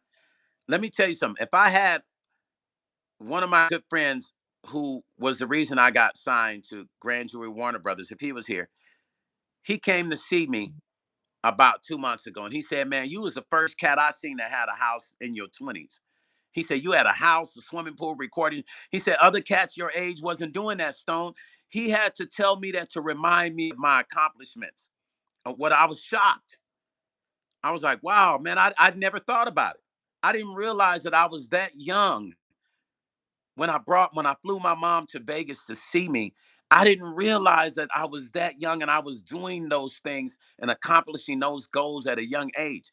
It had never even dawned on me because I was so caught up in working hard. I never paid attention to my accomplishments.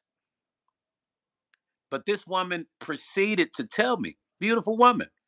Now, I've had some beautiful wives. I ain't gonna lie to you, beautiful. That don't mean shit. Because it seemed like all the beautiful women got fucked up ways. She told me I need to work harder, that I need to make more money.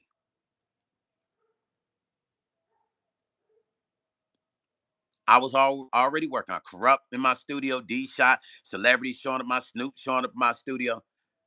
I built out a state of the art recording studio in my garage. As a matter of fact, I was with Corrupt last year. Me, Corrupt, Rufus Black, and Tresh from Naughty by Nature. We were at Pepper's house here in Vegas. They were doing the unveiling of her daughter for the show Growing Up Hip Hop. And I was there and I saw Tresh, gave him a hug. We was talking. And then Corrupt was telling everybody, yes, Stone had the first state of the art recording studio in Vegas in his house. I didn't know Corrupt was paying attention. But once again, that made me realize I was a young dude and I was doing it like that, y'all. I wasn't out in the streets doing nothing foul. I wasn't a PI. I wasn't a hustler. I wasn't out selling drugs. I was working off of my talents in the music industry and accomplishing stuff. And my wife had everything she wanted at that time. And I was investing in her career as an artist. I produced her record, had her on tour. And this same woman told me, and I'm sure to this day she regrets it. If she could tell me right now, she's sorry for that shit. I'm sure she would say it. She told me to work harder. I need to make more money. And she wanted to be taken care of. Guess what? She ain't being taken care of right now at all. Ain't nobody taking care of like what she was talking about. Facts. Because she was actually a talented artist on top of that. She forfeited everything, not just our relationship. When I had to divorce her, I had to remind her of it, all that shit. So I am in a pickle in my life to where I have trust issues with women because women can so easily build you up. See, you guys can build us up. You can build us men up. You can make us feel like we can lift up a building that weighs 10,000 pounds, or you can make us feel this small in less than 3 minutes. You can build us up or break our spirit completely down. But the real men, they don't let it break them. They don't let it break them. They look at it and go, okay, I see what I signed up for. And eventually they will move away from you and you're going to miss out on somebody that was meant to be in your life. Country boys say you were her lost brother. Don't never forget. Yeah, listen, it was definitely her loss, country boy. Trust me. Listen, I know she watches my YouTube. I know she do. I know she has to think about I wasn't perfect now, but I wasn't out cheating. I wasn't cheating. I had a little temper back then. I ain't gonna lie to you. but I wasn't cheating. I was not doing foul shit. That's a fact. I was a hard working dude. I was in the studio every single day doing my work for Warner Brothers. Benjamin Padilla said, Stone, I had a friend who worked on a psychic channel. Anyway, he had females calling sometimes asking about another boyfriend in addition to a husband because the hubby was too busy working. Y'all see what I'm saying? Benjamin say it's not only males. Facts, Benjamin. Barbara say people just don't take the vows before God. Exactly, Barbara. And Benjamin, I can't believe they will call. Do you see my point? It's rare. Let me say this. There are good women out there, but that shit is so rare. Ladies, for the ones that are good ladies, thank you. For the good women out there that are scrolling through my life, I want to thank you for being a good woman. I want to thank you for holding down your man, your fiance, your husband, your soon to be husband. Thank you. But whatever you do, don't ever break that man's spirit. Be there for him, have his back. Don't fight over money. Don't ever tell him he's a loser. Don't ever tell him he needs to work harder when he's already doing all that. Thank you for having his back. Good women are hard to find. I'm just going to keep it 100. Good women, I'll say it again, are hard to find. But I know they're out there. So I'm speaking to all those good women that you get the bad end of the stick because men like myself, don't trust women, right? Don't 100% trust women. But we know that there's good women like you. So I want to thank you for being you. Don't change. Stay by your man's side. Be solid, but keep it 100 too, and learn how to listen. Just as well as us men need to listen. We need to learn to listen to each other, and don't make everything about money. Trust me, a relationship is not gonna last. So you can have 100. I got friends that are billionaires, and their relationships are fucked up. They go from woman to woman. They can't even keep one. Because soon as that woman gets money, she gone. Because it's all about the money. And they feel like they got to leave with their money because they can't get no woman no other way. I got friends right now who are millionaires and billionaires who their relationships are not tight. Or the woman they're with is fucking around. And they're giving the woman everything they want. John said, oh, okay. John, what's up? Uh, Fine Star saying, what kind of men are like yourself exactly? I don't trust men like myself. I don't trust women. Fire Star, I don't. I'm a good man. I don't cheat. I work hard. I'm not hanging out at the bars. I'm not drink. I don't drink. I don't smoke. I'm a solid cat. And I do anything for the woman I'm with. I do anything for my friends. That's what kind of man I am, Fine Star. You asking Fine Star, and what kind of man are like yourself exactly? Well, I'm just told you what kind of man I like myself exactly. I'm a solid motherfucker. That's what kind of man I am. See, it's those kind of women I'm talking about. You see how Fine Star just came in with that shit? Instead of, if you miss what I was saying, she just come in and she just already on one. Fine Star. What kind of woman are you? Are you kind of woman that nags your man? Are you kind of woman that go help him when he's struggling with his job? Are you gonna go get a job to help balance out the bills? What kind of woman are you, Fine Star? That's what I'd like to know. Are you kind of woman gonna let the boat sink when you know you both struggling and the man is busting his ass, but you sitting at home with no kids, by the way, because you expect him to do everything. Are you gonna go get a job so y'all can continue to keep y'all dream alive? Fine Star, what kind of woman are you? Kind of woman like you are you? Islam say no, you don't have friends that are millionaires. Uh, Islam, I don't even know who you are. You don't know nothing about me. What I will say, out of respect for Islam, how disrespectful can you be to come in somebody's life and say something you don't know nothing about them?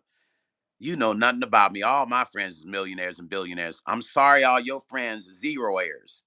And you could just take your monkey ass right up out of my life with that bullshit. You get a few every once in a while, you guys. You get a few. You get a few peanut heads like that one. He coming in with Islam and gonna say something stupid. How does Islam and your stupidity mix? How can you even say something stupid with the name Islam connected to your name? That shows you are super dummy. That means you're ignorant. You actually come on somebody live with the name Islam and say something stupid. A shame on you. You're making that name bad. Country Boy said, most men get money to take care of his family, and women get money to not need a man. Facts. Hey, let me share something with y'all. What I used to notice about my ex-wife. She used to make money. She used to want my money, and then she want to keep her money. She used her money for shopping, and she keep my money to save. That's what she would do. And I never said anything about it. I said, where you get that money? Oh, that's my money I put away and saved from work and stuff. And I'm going to use that to buy my stuff I need, but I still need money. So I would give her money and she would keep my money and use her money to go buy clothes and makeup and shit. I always thought that was weird. Michael Knight says she's probably, yeah, Michael Knight. I know, Mike, right? For her to come up in here and say that shit. She obviously she's bothered. She probably hustling some dudes. And she come across my live and she upset what I'm saying. Yeah, she upset with what I'm saying because she probably hustling dudes out of their money. She probably don't want one of them dudes to come across my live and see the shit I'm saying. Leanne said, solid is real and loyal is royal. Yes. You're correct, Leanne. Sean said, so P F. Sean Dickens said, so P F, you know who Percy P is? John 4:15 say, righteous man under God. Yes. Capadon say, I grew up with five sisters. I know how it gets. Sorry, I gotta change my phone for the night. Be back. Capadon. I grew up with, I got a total of 6 sisters and 12 brothers if we add it all together. So I know. I wasn't raised by a father. I had women raise me. So I feel you on that. Everything I learned from women. So when y'all hear me on there, I'm not bashing women. I love women. I'm just keeping it real. Everything I know is I was raised by women. My grandma, my mom, and my aunt. And they taught me this shit. I was taught by them. They taught me the real. Denise Green said exactly. Olin Jr. said, hey, Stone, make sure you guys hit the thumbs up, Olin. Hit the thumbs up coming in. Denise Green, please hit that thumbs up at the top. Penny says, Stone, my husband and I make money. We don't let the money come between our marriage and love. We have each other. That makes it. Penny, I love you and your husband. You tell your husband I love him. You guys are a fine example of the shit I'm talking about. Y'all see what I'm saying? Penny and her husband. That's the example that everybody should follow. Denise said exactly. Penny and her husband are the example people should follow. They both make money, they support each other, and they don't argue over money. They don't fight over who ain't got money or who, because when you're in the fight, if you're struggling together. It's beautiful to go through the struggle and make it through the struggle to the light. Do you guys know how beautiful that is? It's beautiful to make it through the struggle and go through, because now you got something to talk about. You know, you can sit around and be like, you remember when we were struggling? It's beautiful to go through the struggle and have something to talk about. Nothing that's worth having does not come without a struggle.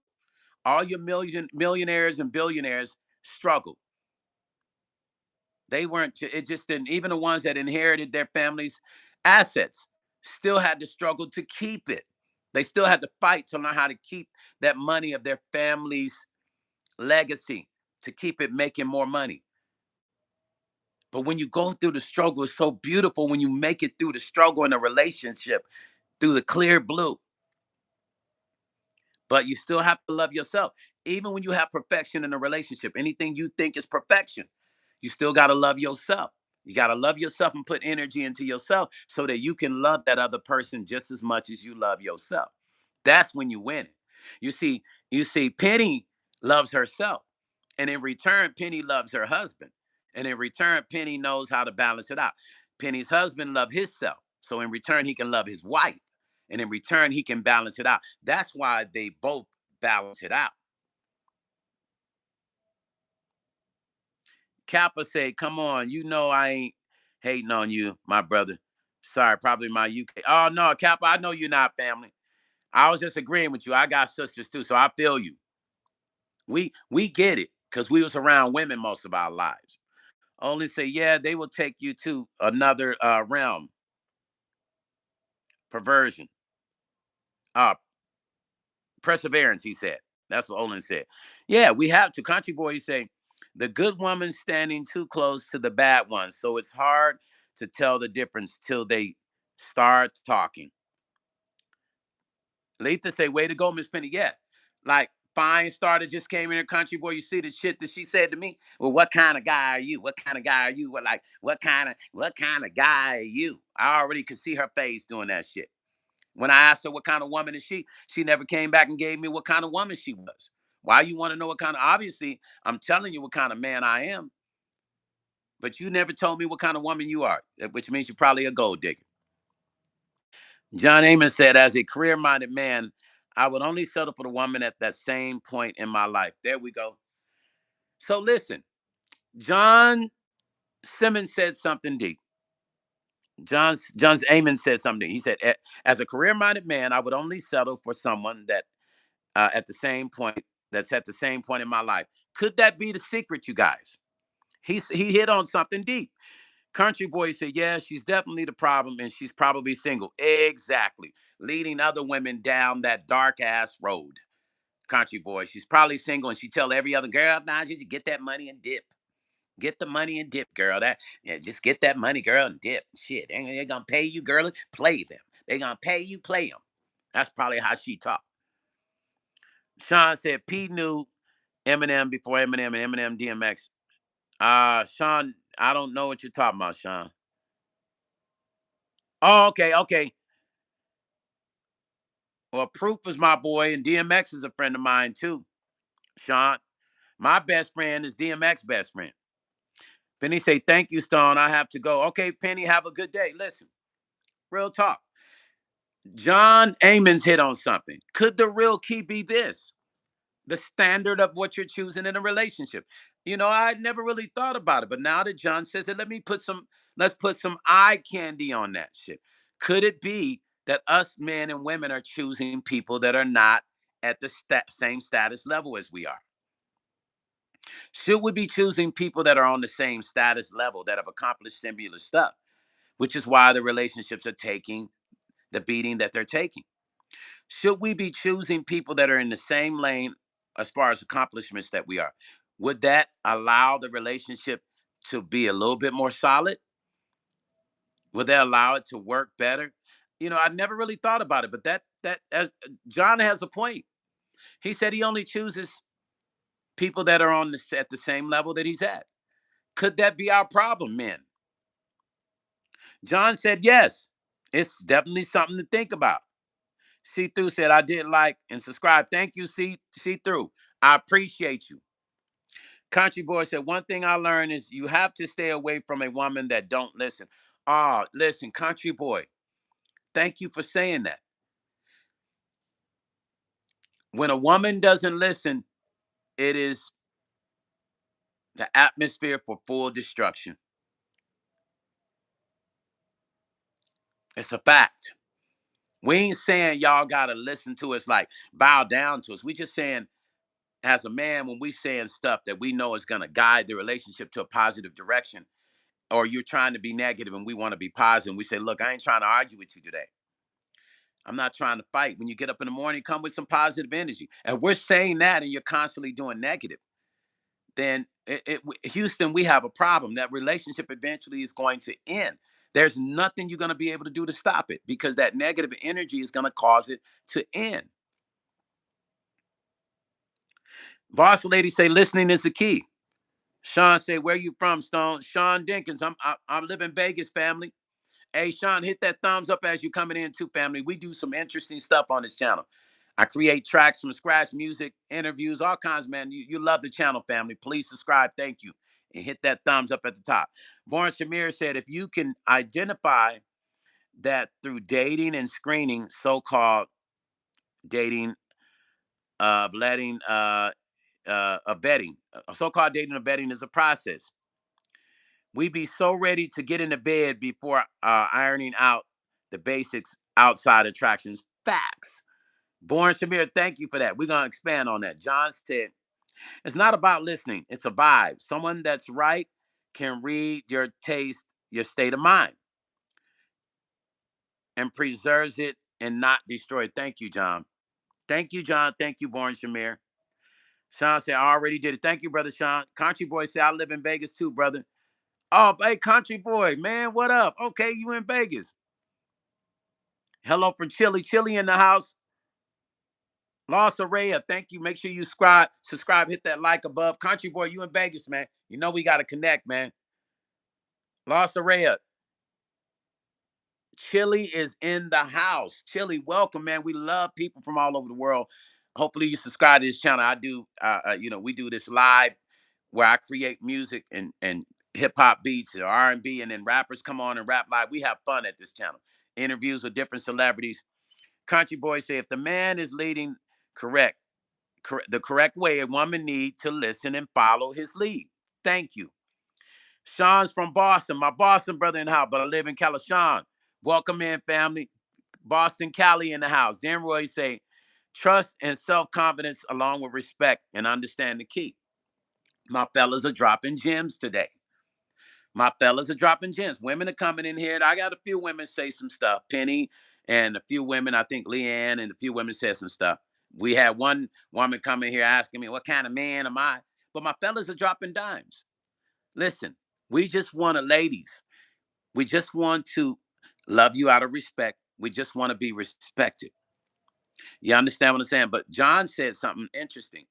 He said, the right person will know by picking up on your spirit. They'll know. I've met some very beautiful women, not outside. I met uh, uh, uh, um, a woman that was from Spain one time at the airport, and just listening to people talk. Right, I'll be sitting somewhere, and a woman will come all the way over and sit next to me and have a conversation. I met a woman from Spain. I've met all kinds of women, but what I've always been interested in is when women meet me and they pick up on the spiritual element of who I am without me speaking. They kind of already feel my vibe. You feel what I'm saying? I've had women come all the way from Germany to Vegas, all the way from the Philippines to Vegas to meet me and never knew me, just off of my spirit. Not even talking on the phone. I'm talking about messaging. I'm showing y'all something. So John is right. When they know the spirit, they know the spirit. When they know you're a righteous man. And then when a woman allows you to lead, women, if a man is leading, he's leading good. And he's leading and he's showing you things and he's doing things that are proven to you that he's a great leader. Let him lead. That is his job.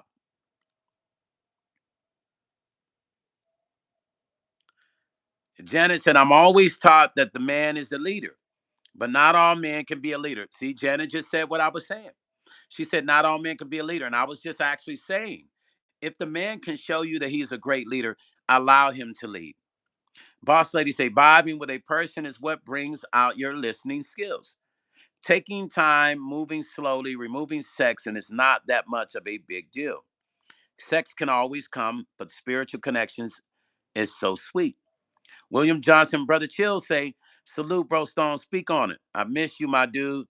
And the real Stone is, Brother Chill, we miss you too. I'm going to call you today too. I know you're probably busy working, but I'll hit you. And when you have time, you can reach back out to me. Listen, you guys, Boss Lady just said it. One thing I've never led with in my relationships is sex. I never do it because I already know that that's just, you never lead with that. You get to know the person. You don't just jump right into that. You don't want your relationship built on that at all. So I never lead with it. I don't do that. I get to know a person. Imagine this. Once again, I've gotten to know women from across the water, across, right? And guess what? And they said, I want to come and see you. I once met this lady online. She was from Canada. This is no joke. Her name is Rita. She's Indian. She was originally from Fiji. I met her online, right? This was probably in 2007. I went through my divorce and I was online talking and I met her. And this woman bought me a ticket to Canada. At that time, I had never been to Vancouver. I'd been to Canada. She bought me a ticket and I went to Canada and it was the most spiritual The most beautiful and spiritual thing I had experienced in years up to that point. While I was going to visit her, I meet another woman on the airplane. This Canadian woman, really nice, beautiful woman. And she asked me, "What are you coming to Canada for?" And I said, "Well, I met a lady online who flew me here, right?" Then Roy said, "Hey, Stone, are you a Cancer?" I'm a Pisces, then Roy. Janet said, "I like to be friends first, and then yes." Yeah, I'm a Pisces, then Roy. Janet, me too. So as I'm on the plane, you guys, I meet this other woman. Amazing. I was like, there's no way I just met. No, actually, I met three. Because check this out. Before I left Vegas, I met this girl who was telling me, why you got to go to Canada. She said, why do you have to go? She's in the military. Why you have to go to Canada to meet a woman when you just met me? And I said, well, I don't know you and I don't know her. But she bought me a ticket, and out of respect, I'm going to accept it and go. She offered it, right? Because the lady from Canada, Rita, told me, she said, you just need to clear your mind. Coming to Canada will be something for you to clear your mind. I said, you know what? That's a good idea. I accepted the offer and I went and I stayed at her place. It wasn't about sex or none of that. Going to Canada was Vancouver was a spiritual retreat and moment for me that I will never forget. And to this day, I still thank Rita. Every time I talk to her, I said, man, I miss Canada. Thank you. Thank you for what you did. Because I will never forget that moment. I wrote some songs. I booked a recording studio. I wrote some records. The woman on the airplane I met said to me, "Do you mind if I come pick you up while you're here and show you around?" I said, "Well, out of respect, let me ask the lady that flew me here because I don't want to be disrespectful to her." I said, "Do you mind if I bring her?" She says, "No, I don't mind." So I asked Rita, I said, listen, I met her at the airport when she picked me up because customs had me held up there for 2 hours once I got there. I don't know. They said somebody matched my name and all some weird shit. Anyway, so I was there. And then once she picked me up, I tell her, listen, I met a lady on the plane and she wants to come pick me up. Uh, I want you to go with me because I don't know this woman. And she said, you met her on the plane? I said, yeah. She said she want to show me around. Will you go with me? She said, no, no, you can go. I'll just wait until you get back, but be careful. Um, Sean Dinkins said, I work on movies and working on the new Lion King. I just finished the movie with Keanu Reeves called Good Fortune, and the movie is The Last Lost Bus, starting Matthew McConaughey. Right on.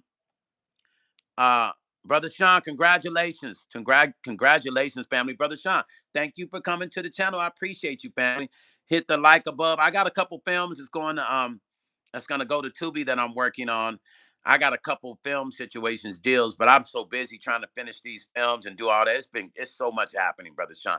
But Brother Sean, let me say to you, congratulations. Congratulations, family. I'm proud of you. Make sure you hit that like above and subscribe to the channel if you don't mind. So I called the lady. I tell the lady, I said, listen, you can come pick me up. So she picks me up. I said, I need to go to this recording studio and record a song because Canada inspired me to write. So I wrote this song called Love in Your Eyes, right? And this song is freaking beautiful. I need to remake it. I mean, this song is beautiful. So as I'm in the studio recording this song, this woman is just a cool lady too. She started crying, right? Because I'm looking through the window as I'm recording. I'm seeing her on the other side. And so I say in the mic, I said, can you stop the song? And I said, she crying? And the guy said, yeah, yeah. And I said, ask her why she's crying. She could hear me talk. She says, because the song is so beautiful. And, your song is just, and I just, she was touched.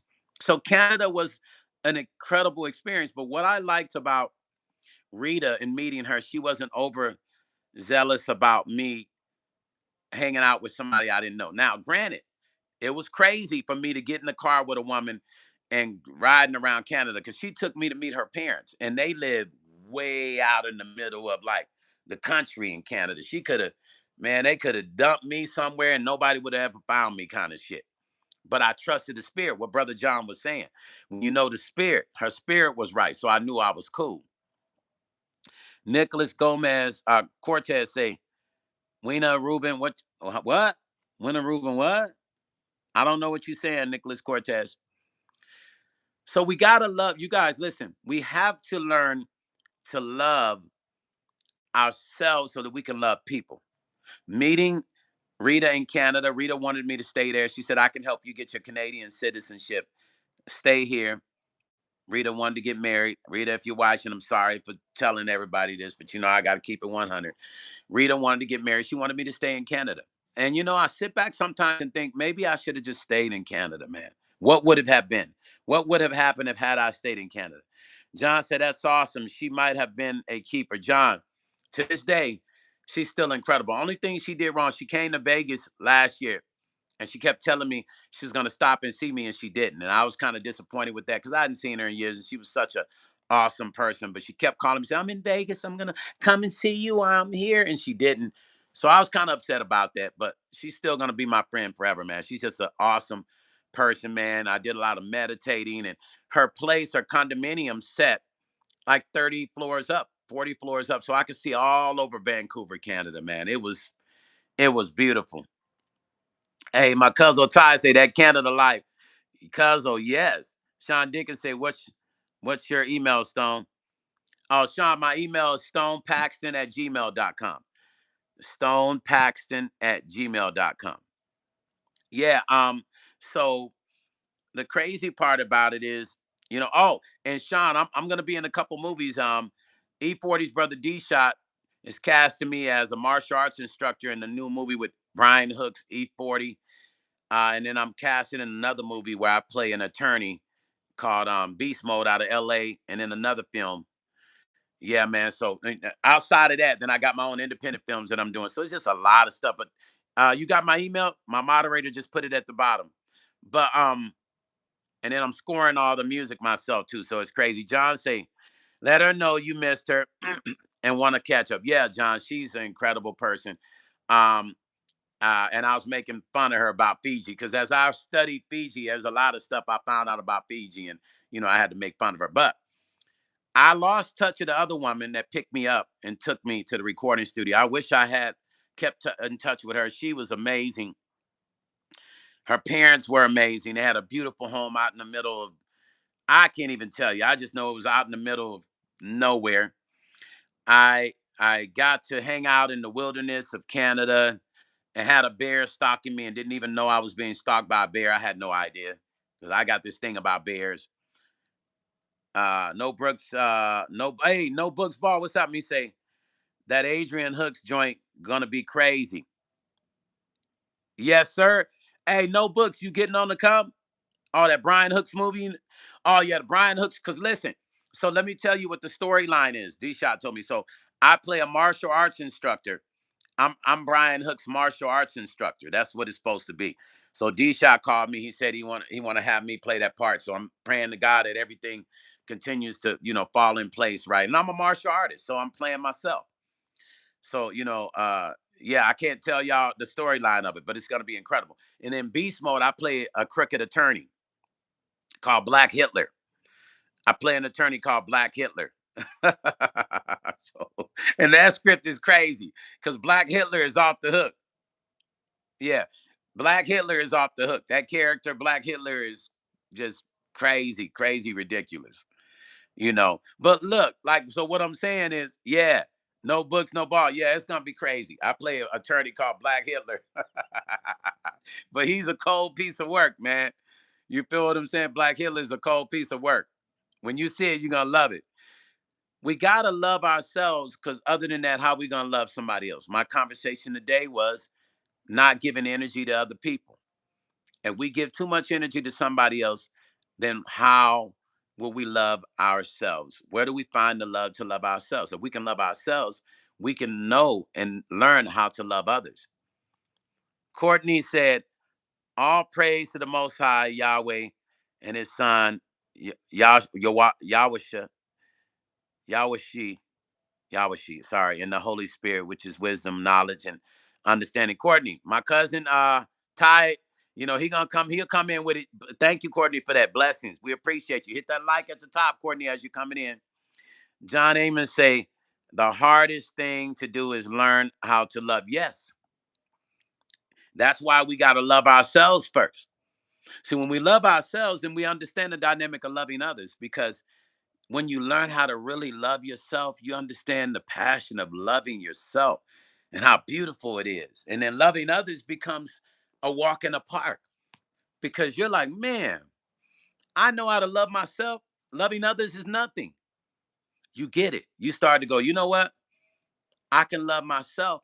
So therefore, I know how to extend that love to others. Shalom, beloved. Courtney Everett, my cousin Ty said, y'all understand what I'm saying? All this is about love. Everything we see in the world, even all the bullshit going on in the country. If somebody, y'all remember this? Listen, do y'all remember this in church? Back in the 80s and 70s, but my OGs, the pastor would say, get up and hug the person next to you. Y'all remember that shit? Your mothers and fathers used to say, when you argue with your brother and sister, go hug them and kiss them. Do y'all see the dynamic of how we were raised and the structure of the shit that kept us together back then and how that has been taken out? Do you understand how that's been taken out and why we don't know how to love ourselves or love others because we don't even know how to love ourselves? Y'all remember those days mama would say, you and your brother fighting, go over there and hug your brother, kiss him and hug him and tell him you love him. Stop fighting. Kappa say, back, brother. Just got to my shelter. God bless Kappa. Hope you do. I hope your day is going well. Boss lady say, love is healing. Do y'all remember that? I'm trying to take y'all back down memory lane. Y'all remember when you used to argue with your brother, sister, or cousin, mama used to make you hug them and say you love them. If you don't remember that, then you're not my age. You're not OG. Or you just, maybe your family never did it. But I grew up with that. Everybody's church was doing that. George Blair say he remembers. Brother George, hit that thumbs up at the top, family, please. The like, I appreciate you. Hopefully you're subscribed. I think you're a subscriber. If not, hopefully you subscribe. The love has been taken out. So all the chaos we see in this world stems from one thing. I told a guy one day at a mall, he had a real bad energy, and he kept looking at me. He kept looking at me crazy. And I kept telling myself, am I gonna have to knock this dude out? Am I gonna have to? Because the way he was looking at me, it looked like he was either gonna try to rob me or he was gonna jump me. He just had this strange look. So I look at him and I say, "Hey, brother, how you doing, man?"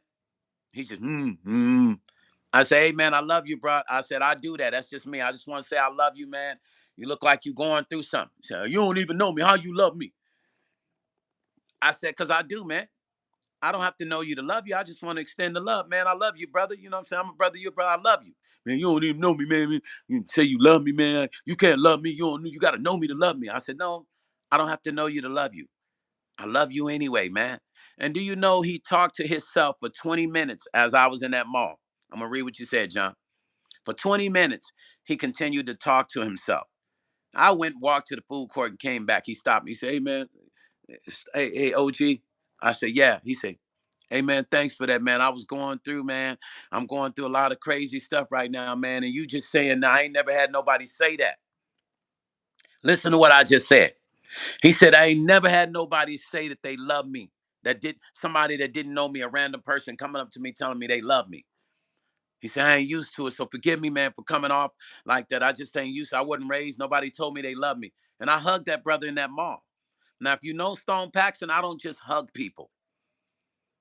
I don't just do that. I'm one of them kind. I protect my energy. John said, "We study the love God has for us and try to show it towards others. Denying self also and putting others first." Absolutely. John's adventure said, "There's something wrong with the stream. It's only possible to like the stream ones." Huh? I don't understand what you're saying. John's adventures, brother. I don't know what you're saying, brother John. I'm confused. You got to expand on it. So he stopped me. Once again, that guy stopped me. But Leanne said, "True Stone, and people don't know what kind of thing, what a kind thing can do for someone else when it's from the heart." Brother John's adventures. I don't know what you're saying, family. If you're saying the stream is weird, I don't know. Everybody's seeing me okay and hearing me okay, right? Yeah, Leanne, when I hugged him and then I walked away and came, I mean, when I told him I love him, walked away, came back, he told me, he stopped me, he apologized for the way he came at me. And he said he wasn't used to nobody, just random person saying they love him. And he apologized to me.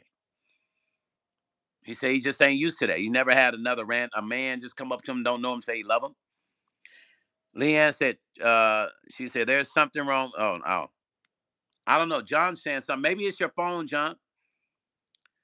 I learned something that day. John said, I meant to say it here, since I can only like the stream once. Not, oh, yeah, you can only like it once. I was just saying, anybody new coming in, hit like. Any new people coming in, hit like.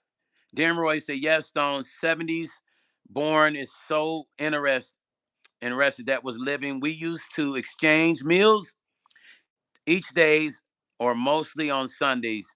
That was love. We used to be our brother's keeper. Man, that was love. And I know, Denroy, I miss it, man. Leanne said, love is very deep. It's a very deep feeling. And when we say that, when we say this, we mean universal love, and it's true. People think you got to know somebody to love them. You ain't got to know nobody to love them. You just got to be genuine with your love. And when you're passing that energy on. I haven't seen that guy since that date, but whatever I said to him, I'm sure it touched his heart and it made him activate into another situation the rest of that week and possibly the rest of his life. Just because I told him that I loved him. Just because I told him I loved him in the mall and I didn't know him. So when I say you got to love yourself, when you love yourself and you put more energy into yourself, then you know how to love others. If you can't love yourself, you ain't about to love nobody, because you got to learn how to be selfless to love other people. But in order to know how to be selfless, you first got to learn how to be for self. You love yourself, then loving others becomes something that is so easy to do and genuine. Sire said, love is hard to find, but when you find it, it is a very good thing. Like I tell all my friends I love them, man. All of them. All my guy friends, all my female friends, my neighbors. Tell them I love them. If you break down everything that's going on in this country, even our president, when do you think the last time it was where a grown person went up to him and said, I love you, sir? I love you. You know the kids are gonna say it, the grandkids gonna say it. But adults sometimes gotta go to other adults and say, I love you. Sometimes just that alone. A little black kid running up to the president, hugging him, say, I love you, sir. Yes, yes, these people that's running our country are not being loved. Everything that's activated in this country and all the laws that are passed, you think these laws are being passed out of love? Hell no. It's selflessness. I mean, it's not out of selflessness. It's out of them being themselves. See, when you do things to help other people, you become selfless. But if you don't know love, then you have no heart. If you don't have a heart, then nothing touches you, which means my problems don't matter to you. If I'm suffering, it won't matter to you. You're like, shit, I don't give a fuck about him or nobody. So it does start with love. So when you hear people talking about love, you're like, no, I'm tired of hearing that. John Amos said, I've never met you before. I can tell you're good folks. We are commanded to love others. If you can claim to love God and don't love others, the truth is not in you. That's true. Well, God is us though. John said, if you can claim to love and not love God,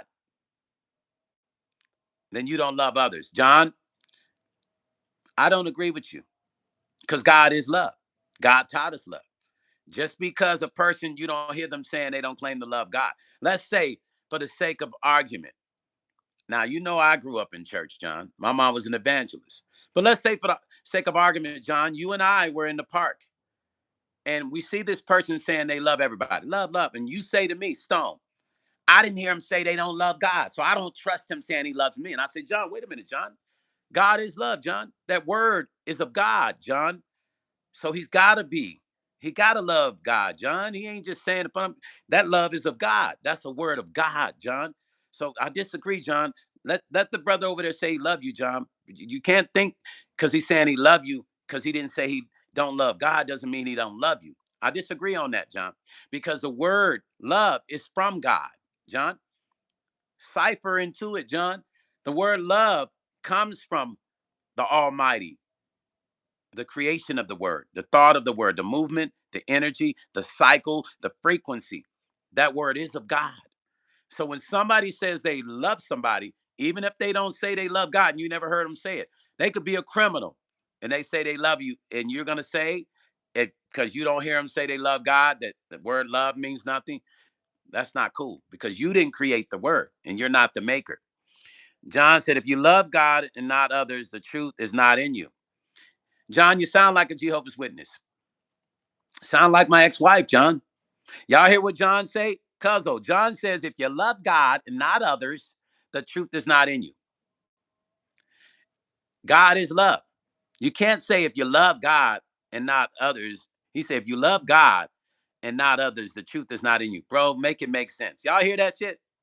Leanne said, John, some people don't believe in God at all, and they still live from the heart.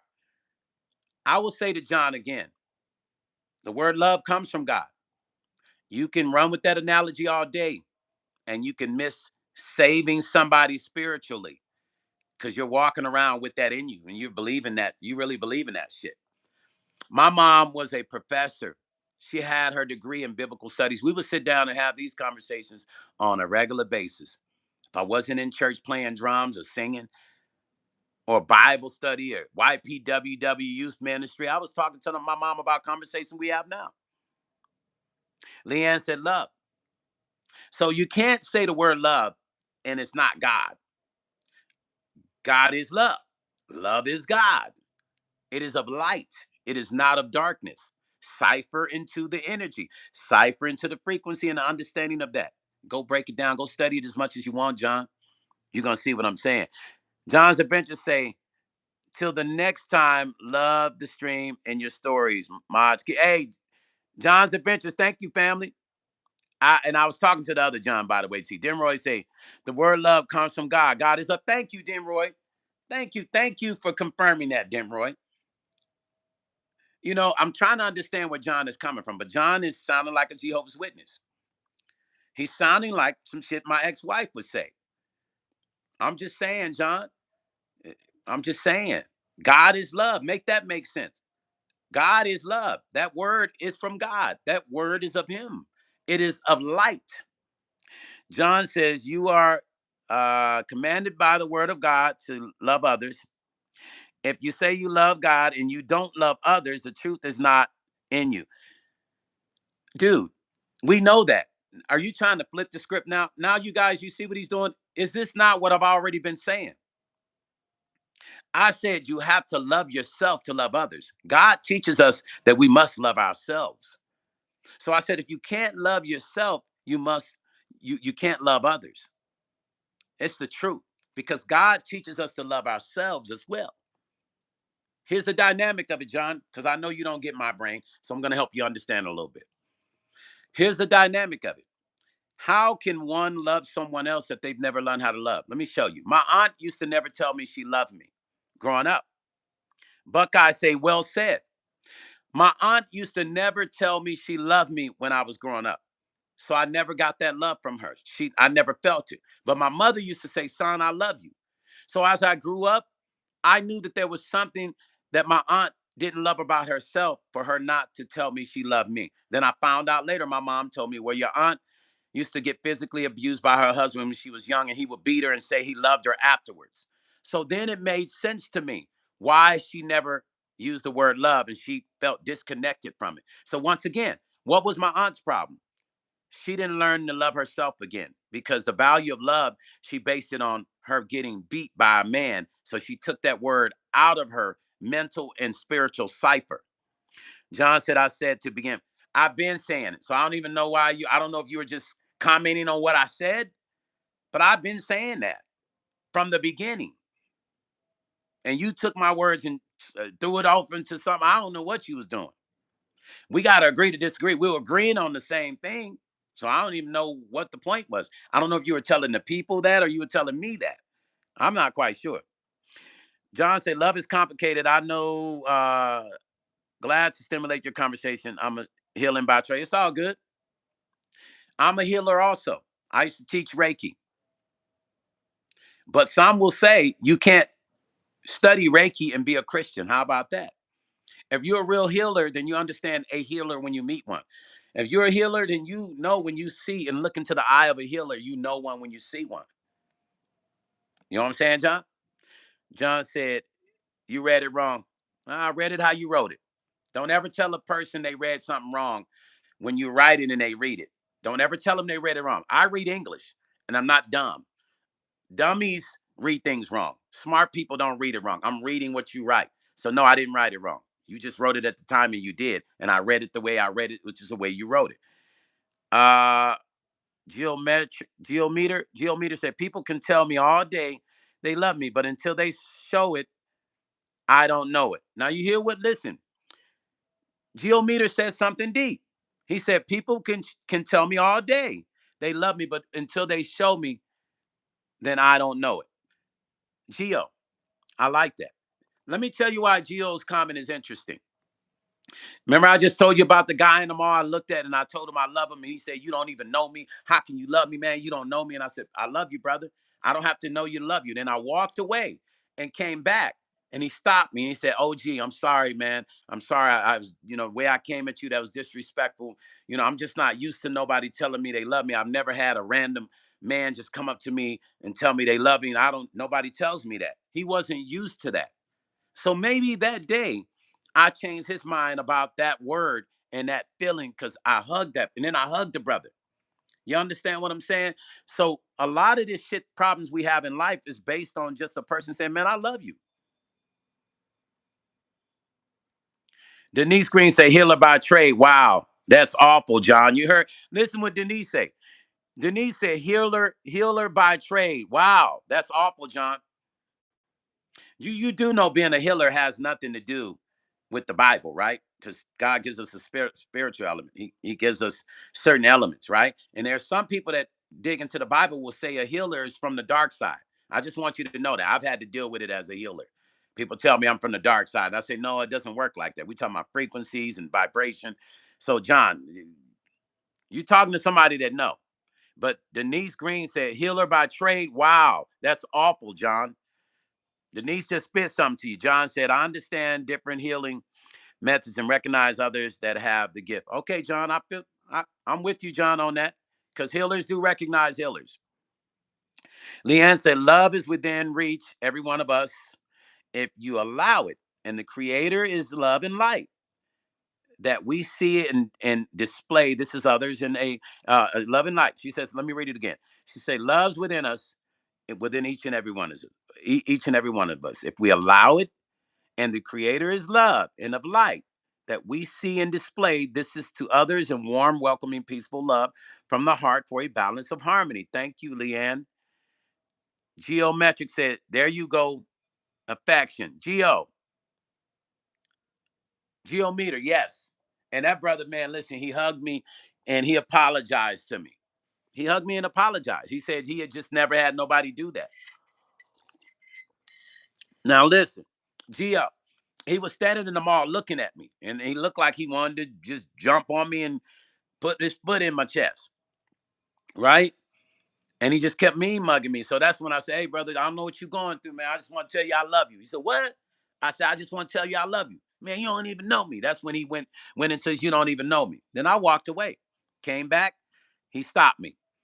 John said, answer this. The only unconditional love on the planet is from God himself. Yes or no? The Holy Spirit is convicting you.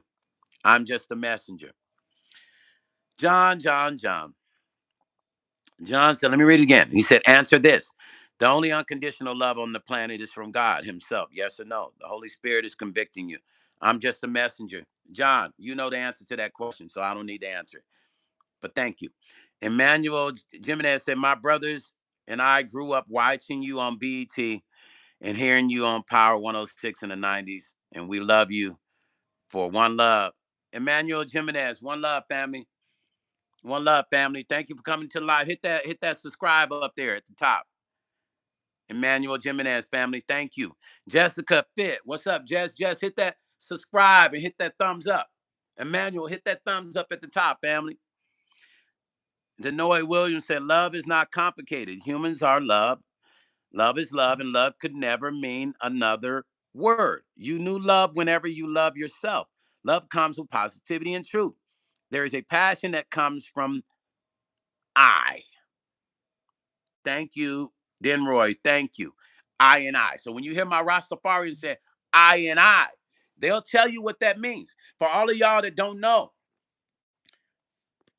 my folks from Belize, some of my cousins in Jamaica, when they say I and I, y'all be like, what they talking about?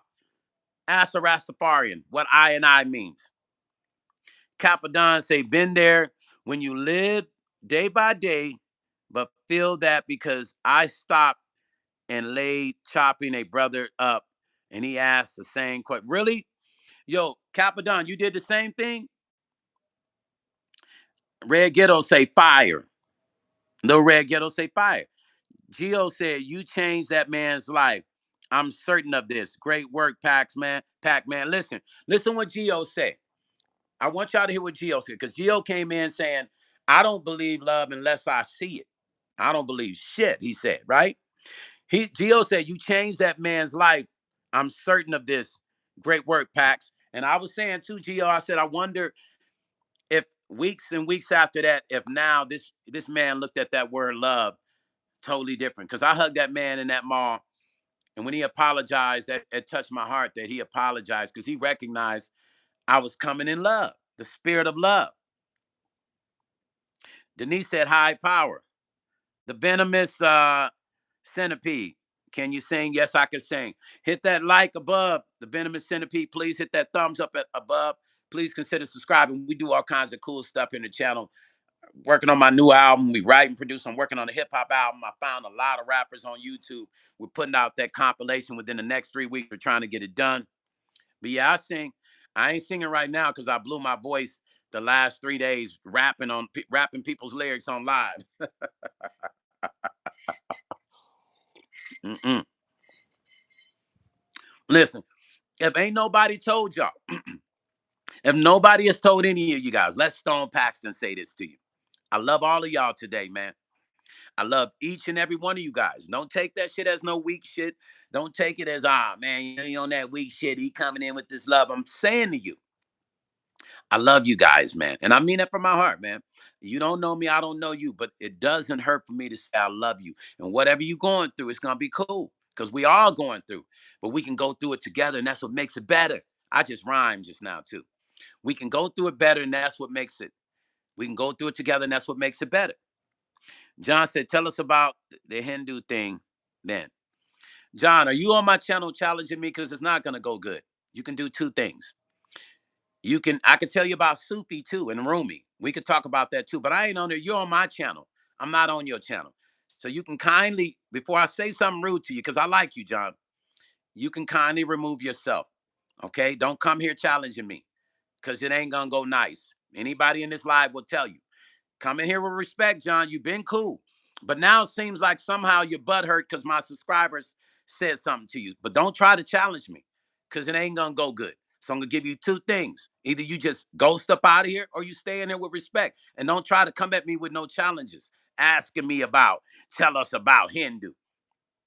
Who do you think you are? You think that the universe made you the emperor of healing, motherfucker? If you were a real healer, you wouldn't even said that shit to me. Stop your shit, John. Stop getting caught up in your self-righteousness, motherfucker. Let me say that to you. Be a healer and shut the fuck up and be a healer. And don't be challenging me.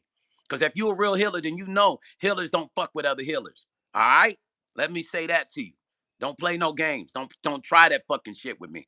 Be respectful in my channel, or you can just get the fuck up out of here. I ain't playing that shit with you. Denroy say Jamaican slang, heart, love, and love. Facts. Gio said it takes a real man to apologize when he's wrong. It takes a bigger man to hug another man after doing him wrong. Ooh, I like that. Those are lyrics right there, Gio. Gio said it takes a real man to apologize when he's wrong. It takes a bigger man to hug another man after doing him wrong. That's deep. Have not said I'm trying to get on the compilation. I don't have IG though. Have not. Okay. Have not. Did you become member of the channel? You got to subscribe. I mean, you got to become a member of the channel first. That gives you your passport.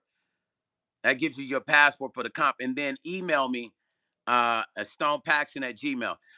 CC, give them my email address. Email me, and then I get a couple tracks out to you. Have not art. Yeah, because you was blazing it. When you become a member, screenshot and send your membership to me. When you become a member of the channel, that's your passport. Can you guys put my email address at the bottom for Have Not, please? There it is. CC put it at the bottom. Y'all know I operate in love in my channel. I operate out of love, but y'all know I don't like people coming to my channel on the bullshit. Everybody that knows me knows how I am. I don't give a fuck who you are. Just come here with love. Antone, what's up? Antone said I emailed you, good brother. Okay, Antone, be patient with me. I called a couple cats last night. Leave your phone number too, Antone. I called a couple cats last night. I got a couple tracks, 2 or 3 tracks going out today. So just be patient with me. Okay, Have Not say, okay, I got to figure that. I already got your email. You emailed me. I got you, though. Okay, Have Not. I got you, Have Not. Don't worry. As soon as you become a member, just let me know, and then we on. I'm rocking it. Gio say, Pac-Man, it's always a great experience. Every time I stop by, subscribe to this good man. Peace and love. Geo Meter, 33, thank you, family. I appreciate you. Anton say, outstanding. John Webster say, John is the reason why groups break up. Hey, Willie Webster say John is the reason why groups break up. Now we got 2 Johns on it. So the John he's talking about is the John that say he's a healer. If you gotta come in somebody's life and say you're a healer, you're not quite a healer. I'm just saying what I'm saying. If you gotta come in alive and say you're a healer, you're not a healer. He's just trying to get people to run over to his channel, right? I'm a healer. Come over to my channel. If you got to tell people you're a healer, you're probably not a healer. Let that sink in. If you got to tell a person you're a healer, you're probably not a healer. That's just facts, y'all. I'm just saying. You know, don't tear down the messenger. I'm just keeping it 100. You feel me? He's probably not a healer. I mean, healers don't have to say they're healers. Think about it. Does a donkey say he's a donkey? He just going, Does a does a donkey tell you he's a donkey? Does a boxer have to say he's a boxer? No, he's gonna get in that ring and box you, right? Since when do we have to? Even me, I don't be telling people come to my channel, they read my discography at the top about my channel. They go, oh, or they'll ask me, what do you do? But I never go, hey, I sing, hey, blah, blah, blah, blah, blah, unless somebody asks me. Then Roy say, that's what I'm saying, Stone. He's not the only healer here, Stone. Exactly, Denroy. He don't know you a healer too. I'm a healer, you a healer. He ain't the only healer here. He coming in with that. Hey, I wanted to say some shit, but I ain't gonna say it. He coming in with that European state of mind. I'm a healer. I'm a healer. No, you're a colonizer. You're not a healer. Colonizers ain't never been healers. Did you know that? Denroy, shall I speak the truth to him? Colonizers have never been healers. John, you seem like a colonizer. Colonizers ain't never been healers.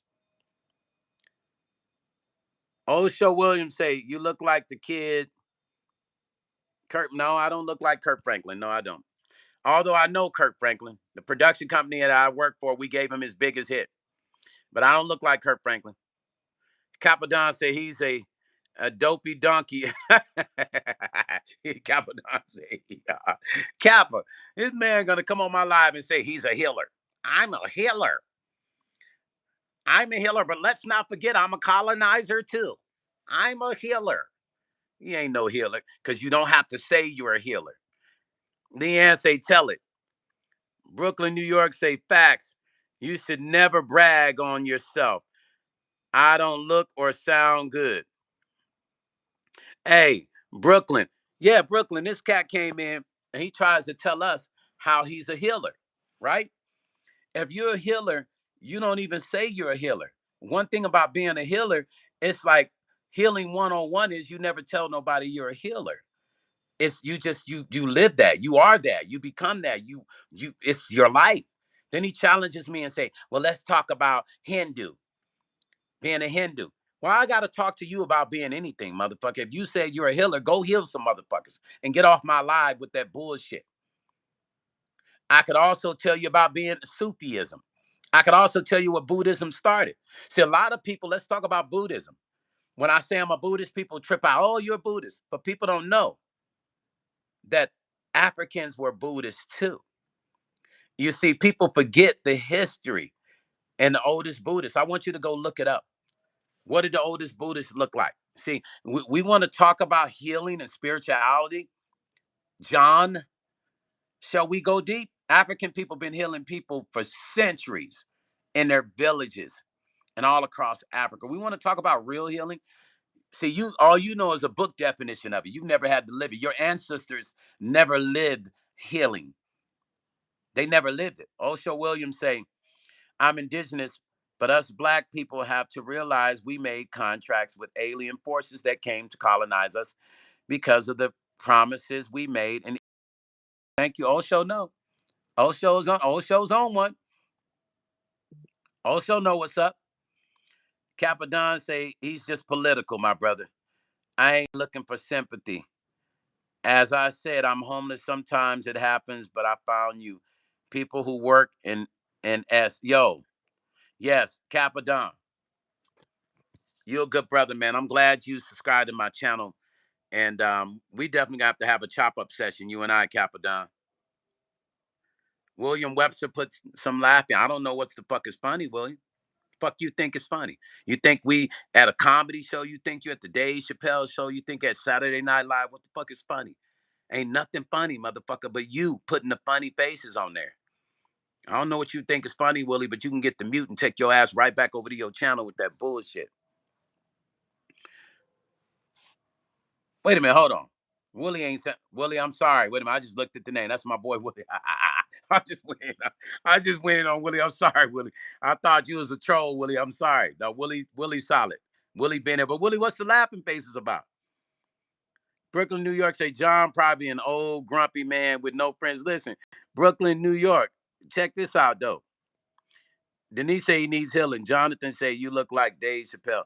No, Jonathan, your daddy look like Dave Chappelle's uncle. Fuck up out my life with that corny ass shit. I keep trying to tell y'all, they hiring in Vegas at the small casinos that's barely making it. Hey, Brooklyn, New York say he probably old grumpy guy. Yeah, you know he's a colonizer, Brooklyn, New York. I already know. If you got to tell me you're a healer, you're trying to convince me that you're somebody that you're not. Hey, brother Willie, I'm sorry about that. I thought you were a troll. My apologies. Jonathan Talkback. Whatever you said, if it wasn't solid, my moderators blocked it. So just know that. Just know you got blocked because you came in here with some bullshit. Whatever you said, if it ain't solid, it's gonna get blocked. Then Roy said, yes, man, that's the truth. Tell him the truth. Colonizers, that's what he is. He is a exalter. Tell him to check the scripture about an exalter. Yes. Hey, he's still here watching. Hey, he's still here watching Brooklyn and Denver. You know he is. That's what they do. They watch, they steal, they take our swag, they take our culture, they take everything. We can go back to the Kemet days. Let's go back to the ancient Kemet. Shall we have conversations about the healing they would do? John, would you like to know about the real healing, John?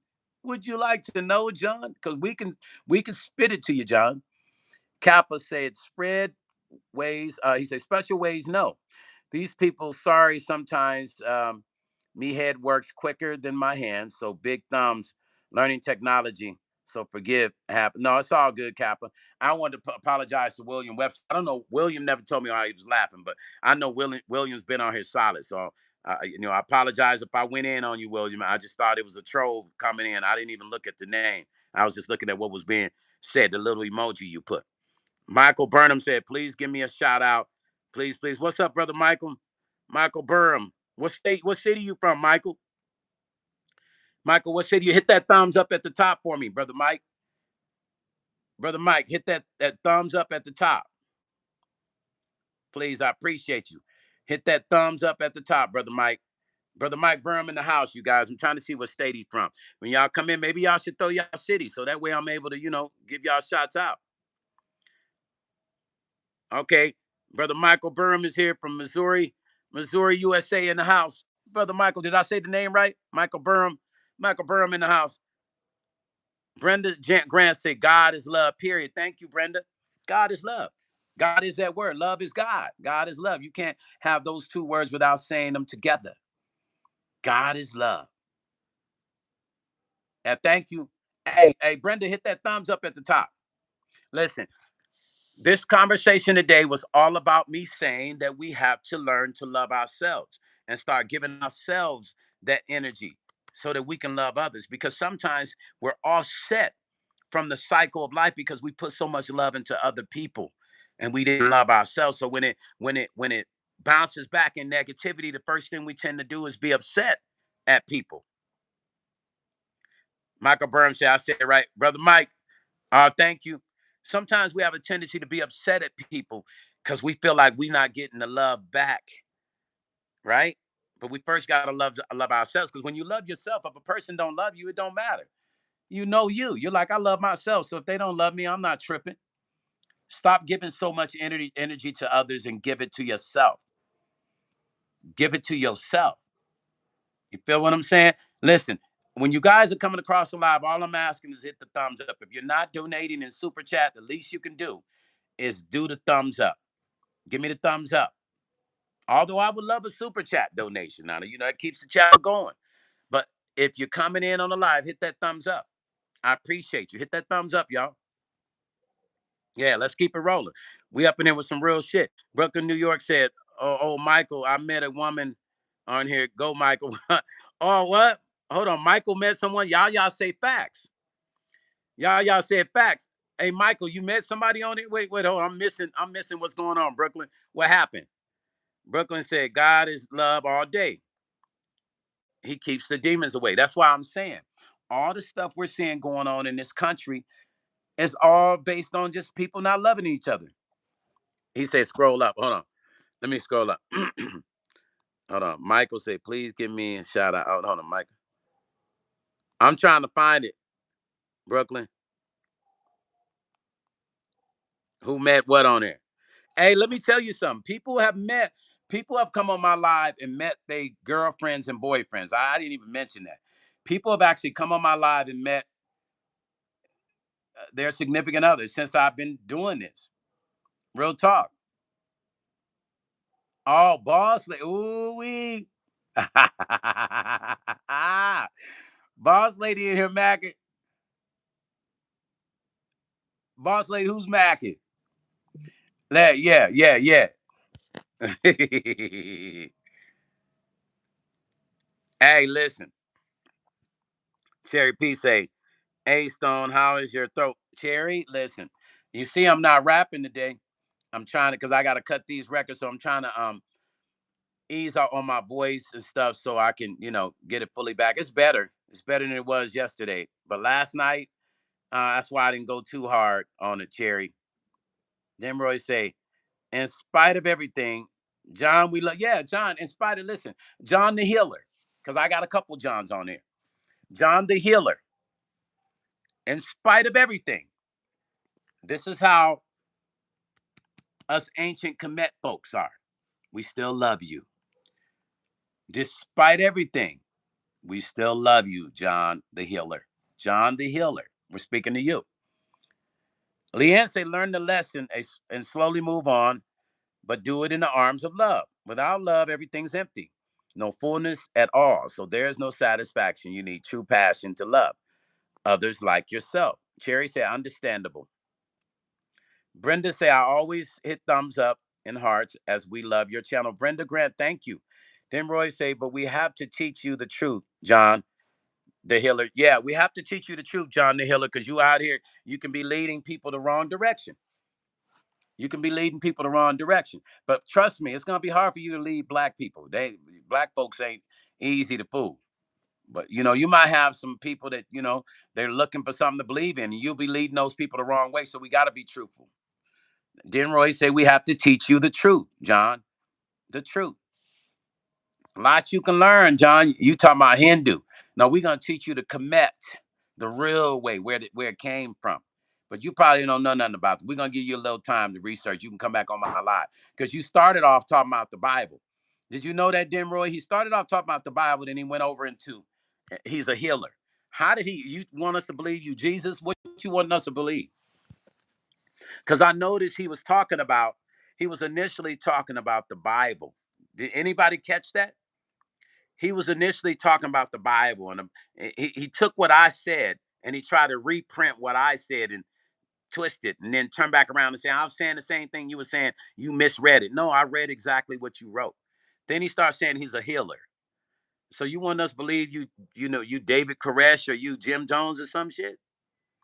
Brooklyn, New York said he said I was dropping some heat the other day on your page, but it never reached. Oh, did you? I respect it because it's profanity.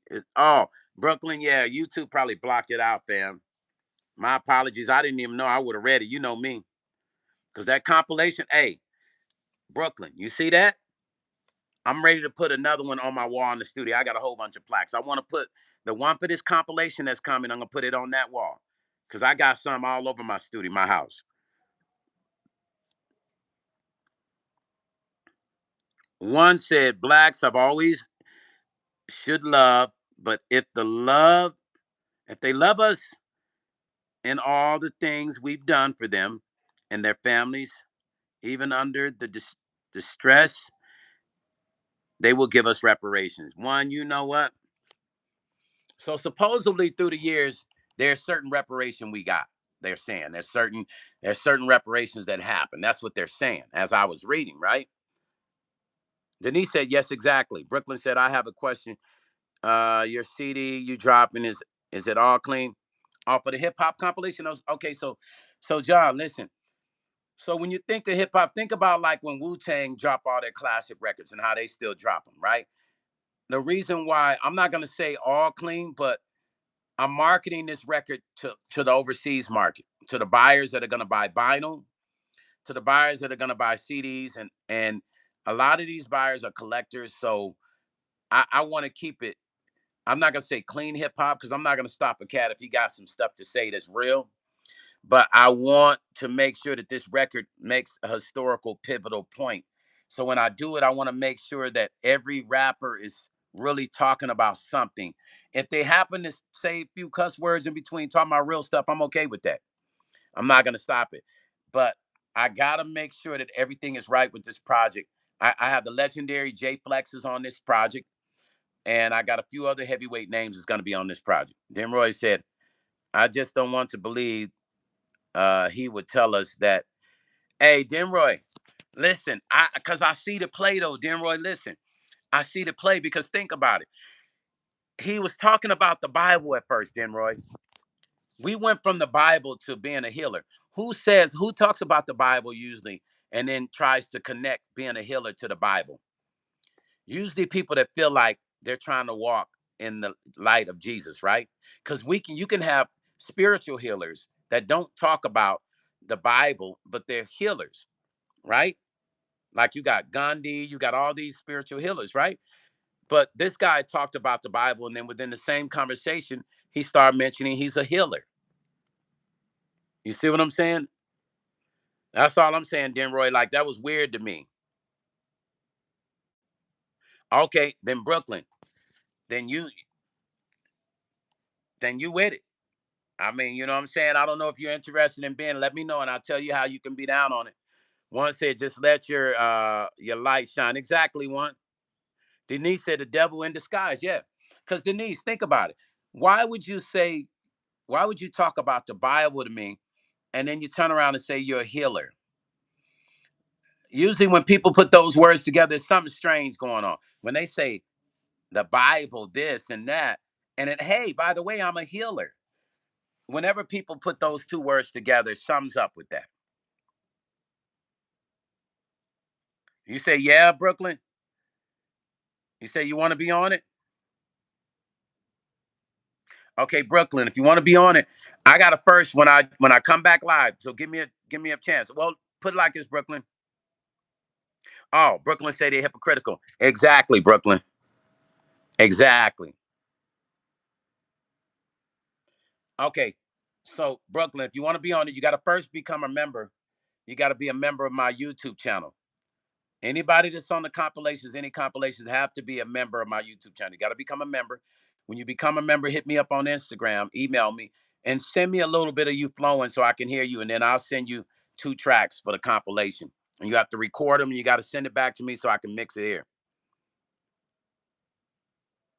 Boss Lady say Stone picked up on it quickly. Boss Lady, listen, I keep trying to tell them. I keep trying to tell them, Stone, you coming in the channel. See, the thing is, here's the problem.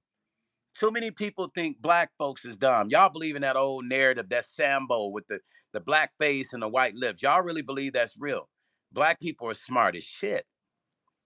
See? So when you come into black folks' lives and you trying to come in with that tricky shit, we operate as spiritual people already. Some more spiritual than others. Because I meditate to increase my atonement of my spirit. So I catch stuff real quick. But because they think we the Sambo with the white lips and the black face, they think they can say things and they're smarter than us and we're not going to understand what they're saying. One said, he said he is a healer. Does he work for does he work for Walgreens Pharmacy? Kappa say, I could work with Brooklyn, that in UK. Okay, Kappa Don. Kappa, you in the UK, right? Denroy Williams say they don't really know us, Stone. Our institutions are genuine. Facts, Denroy. Red Smoke say, where's the rapping star? Red Smoke, later. It's going to be later, Red Smoke. It'll be later tonight. I'm going on live later, okay? And listen, Red, hold on. Red is ready to get, Red is ready to start rapping. Red got to get Green Apple back. Y'all, listen, if you guys missed it, you got to check out my live from last night. When I tell you some of the best rappers around from Africa, Amsterdam, Spain, Germany, USA, Africa and the USA was going at it last night on my live. These guys was flowing the lyrics. It was Red and Green Apple. And who else? There was a few other people last night.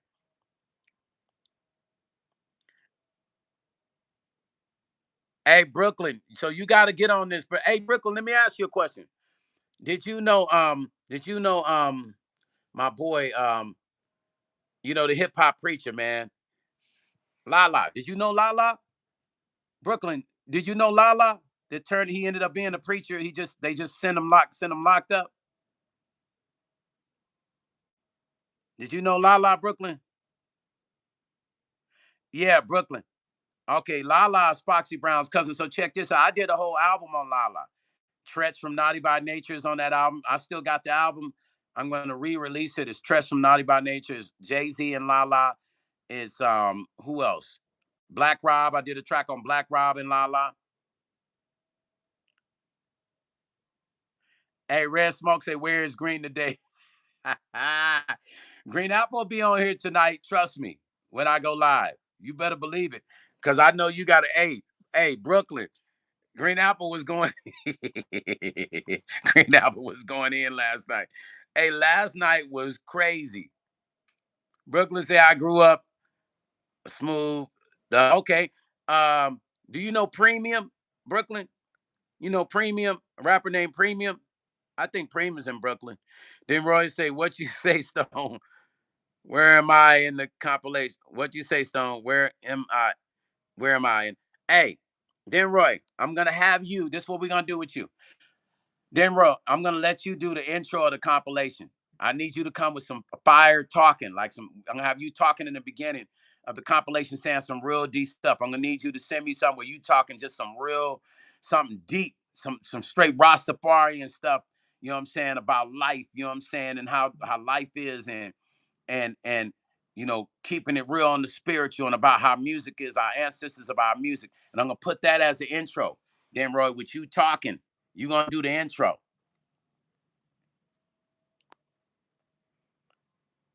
Kappa say, yeah, UK, but I can sing too. Talking from Vine, Willie Johnson to Beatles. Okay. Some Skepta bars. Okay. To old school. What part of UK you at, Kappa? I might have to have my people roll up on you, and depending on, I got one friends. He lives in shit, man. I got friends all over the UK. I'm just trying to remember where my partner is with my company. My partner that's affiliated with my company, he runs that division in the UK. But I forgot. He's not in Essex. I'll ask him today where he is. Then Roy said, "Okay, blessing, yeah." Then Roy, so I need you on that intro. I need you talking. I need you saying some deep stuff for the intro because it's gonna be Hip Hop Volume 1, and I need you saying some deep stuff. We'll go back and forth about it before I have you do it. This compilation, when I drop it, I just want those that don't get a chance to get on the first or second one, trust and believe you're gonna be begging to get on the third or fourth one. Brooklyn said, "I wasn't born with a silver spoon. I was born in the projects where get cousins share one." Ooh, yeah. Hey, listen, Brooklyn already spitting them verses. He said, "I wasn't born with a silver spoon. I was born in the projects where got cousins shared one room." Okay, okay, okay. Hey, Brooklyn. Hey, Red, Brooklyn already setting up. Red say, "Today I had a follow back from 21 Savage, bro. Thanks to you." Oh, 21 Savage followed you? He followed you back? What did you tell him? What did you tell him, Red? Did you tell him you was on my live? 21, 21, 21. Red Smoke, did you tell 21 you was on my live? Did you tell him you're going to be on the compilation? Well, you'll be on one of them, but did you tell him you was on my live? CC said the compilation is going to be fire. Yes, it is, CC. This is going to be an amazing compilation. I thank all of you that have been making these lives incredible. You guys are beautiful, man. You guys are beautiful, amazing. That's all I can say.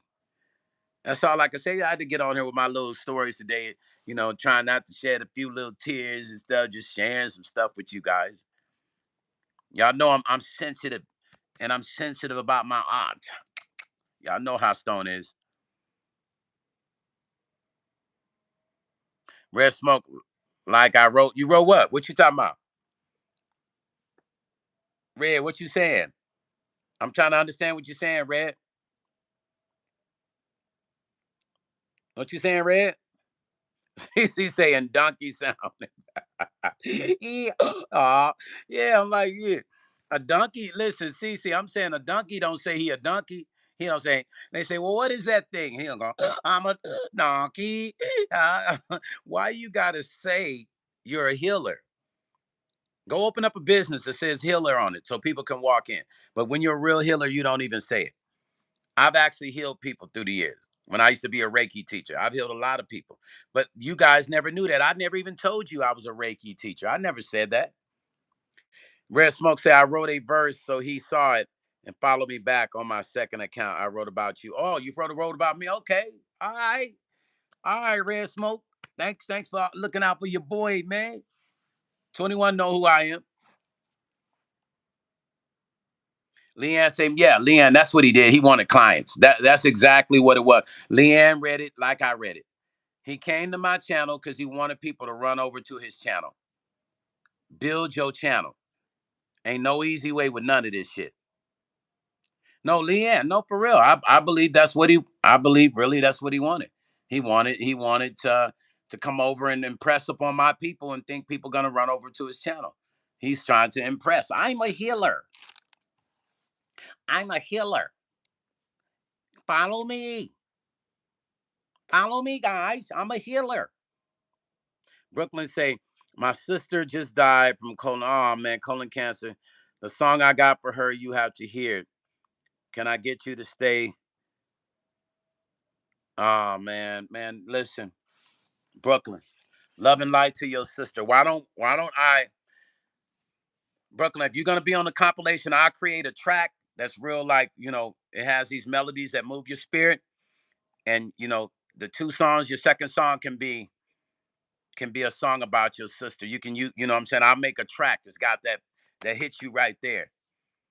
And you could, you know what I'm saying?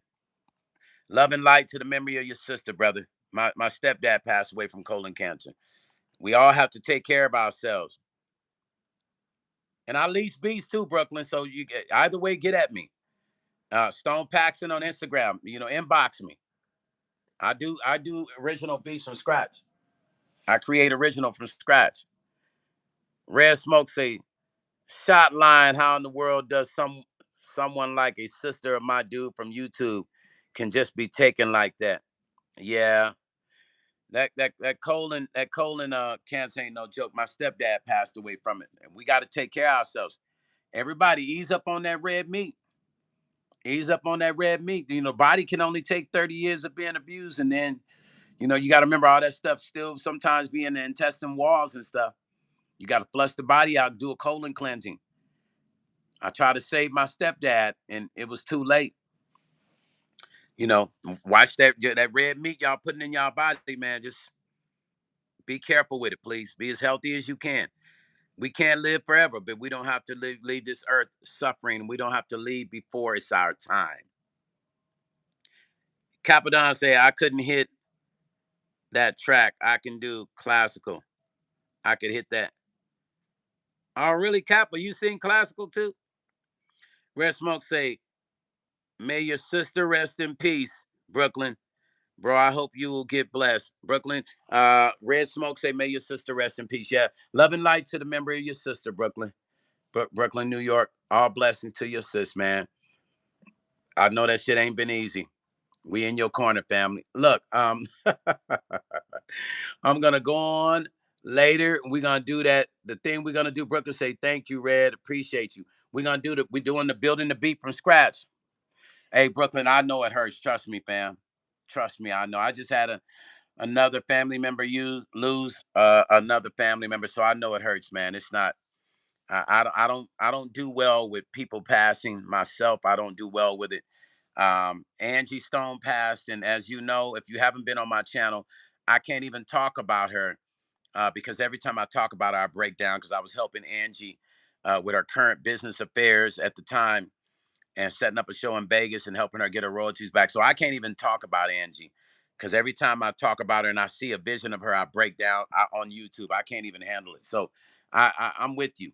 You know what I'm saying? Brooklyn, I'm with you. Cap say, rest in peace. Yo pops lost my pops. I lost my mom and dad. So main MPC say, hey man, you look like my avatar from Duolingo. That's how I customized my Duolingo avatar. I couldn't help it, man. Sorry, I have to say, wait a minute.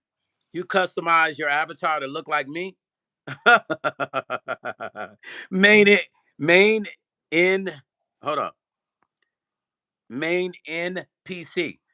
Wait a minute. You didn't know me when you customize it, right? You just happen to customize it and it looks like me, your avatar? What the hell? You joking with me, right?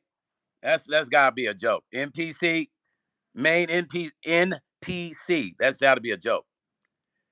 Ty said, my cousin say, Ty said, it's been tough. What's been going on, cousin? Kappa said she was the greatest. He said, yes, aha, what a coincidence. Wow, bro, for real? Dang, why don't you put, is your avatar, is it on your YouTube page right now? I want to see it. Yo, let me see, let me see your avatar. Is it on your YouTube channel right now? Hold up. Hold on, I'm looking at it. Ah, if that's the one on your YouTube page, that don't look nothing like me. Main NPC. Are you talking about another page? Because that avatar don't look nothing like me. Hold on, what do you say? Ty said, nah, I was just responding to thinking about it. Oh, I know, Cuzzo. And our fallen ones, yeah, I know, Cuzzo, man. Okay, you don't have a YouTube channel. So you talking about like on your Instagram or something or your Twitch? What up, Jay? Jay, I'm gonna get that other track to you. I talked to what's the name 9,000 last night. Joseph 9,000, somebody off the live, two people off the live. Pack Heat, I talked to Pack Heat. Pack Heat is here in Vegas. So Pack Heat's gonna come record his parts right here in the studio. I'm gonna do a live when Pack Heat comes in and record his parts for the compilation. And Jay, I'm gonna get you that second track today. Just bear with me, bro, because in between me laying tracks for other projects and stuff, I'm having to bounce down these tracks for you guys. Main NPC say it was a separate app called Duolingo. It's a language learning app. Oh, okay. Hey, and the character, he looked just like me. Main NPC for real. Brooklyn say this shows us everyone ain't evil and we have hearts. Yes, sir. Brooklyn, New York. Facts. We here, fam. Javon say, you know I'm patient. I know you have a lot. Man, there's so much going on, Jay. Even, I got to make time to do this stuff. Because really, I'm supposed to be working on something else right now. Yeah. But just know this. The compilation is coming. So when it drops, I am going to need all of y'all support that have been watching. Because I want to push this to top 10, iTunes top 10, top 100. Hopefully we can keep it in iTunes top 100 so it can break into Billboard. And I'm doing radio on this comp. I'm probably 3 songs off of it. Yeah, it's going. Hey, John, Ames said, is this Diddy? John, I don't understand why, John. You've been in my channel for a little bit. I let you come in here and, be a little goofball. But now guess what's gonna happen? You're getting removed, and there it is, John. Enjoy. Because what you're saying ain't even making sense. Y'all must be obsessed with Diddy or something. You got to be obsessed with it because I've never seen so many trolls just mention Diddy's name. Y'all obsessed with Diddy or some shit? Y'all got to be obsessed with him. I ain't never seen so many trolls mention Diddy's name. Red Smoke say, verse 1, we lost a shining star, sister so dear. Your memory lives on and we'll hold it near, my friend. I know the pain, this grief you feel. Losing a sibling, it's a wound that won't heal. All right, okay, Red. Hey, Brooklyn, New York, Red just wrote that. Hey, Red, I like that. Maine said, yeah, man. He said, ha ha ha, I'm surprised too about the coincidence. God bless you. Hey, Maine, MPC, you got an Instagram? Take a picture of it and send it to my Instagram. I got to see that. My Instagram is at Stone Paxton. Send it to me. Capadon say, great, out of here. Brooklyn say, catch you later. Okay, Brooklyn, brother, got to get ready. Okay, Brooklyn, be safe. Have a safe day, family. Damn. Red Smoke, that was nice. Yeah, main NPC. Send me, screenshot that and send it to me to my Instagram. I want to see it, family. Please send it to me. Let me peep it out. I gotta see that picture, man. I won't be settled today until I see it. Hey, listen, I'm gonna come on later.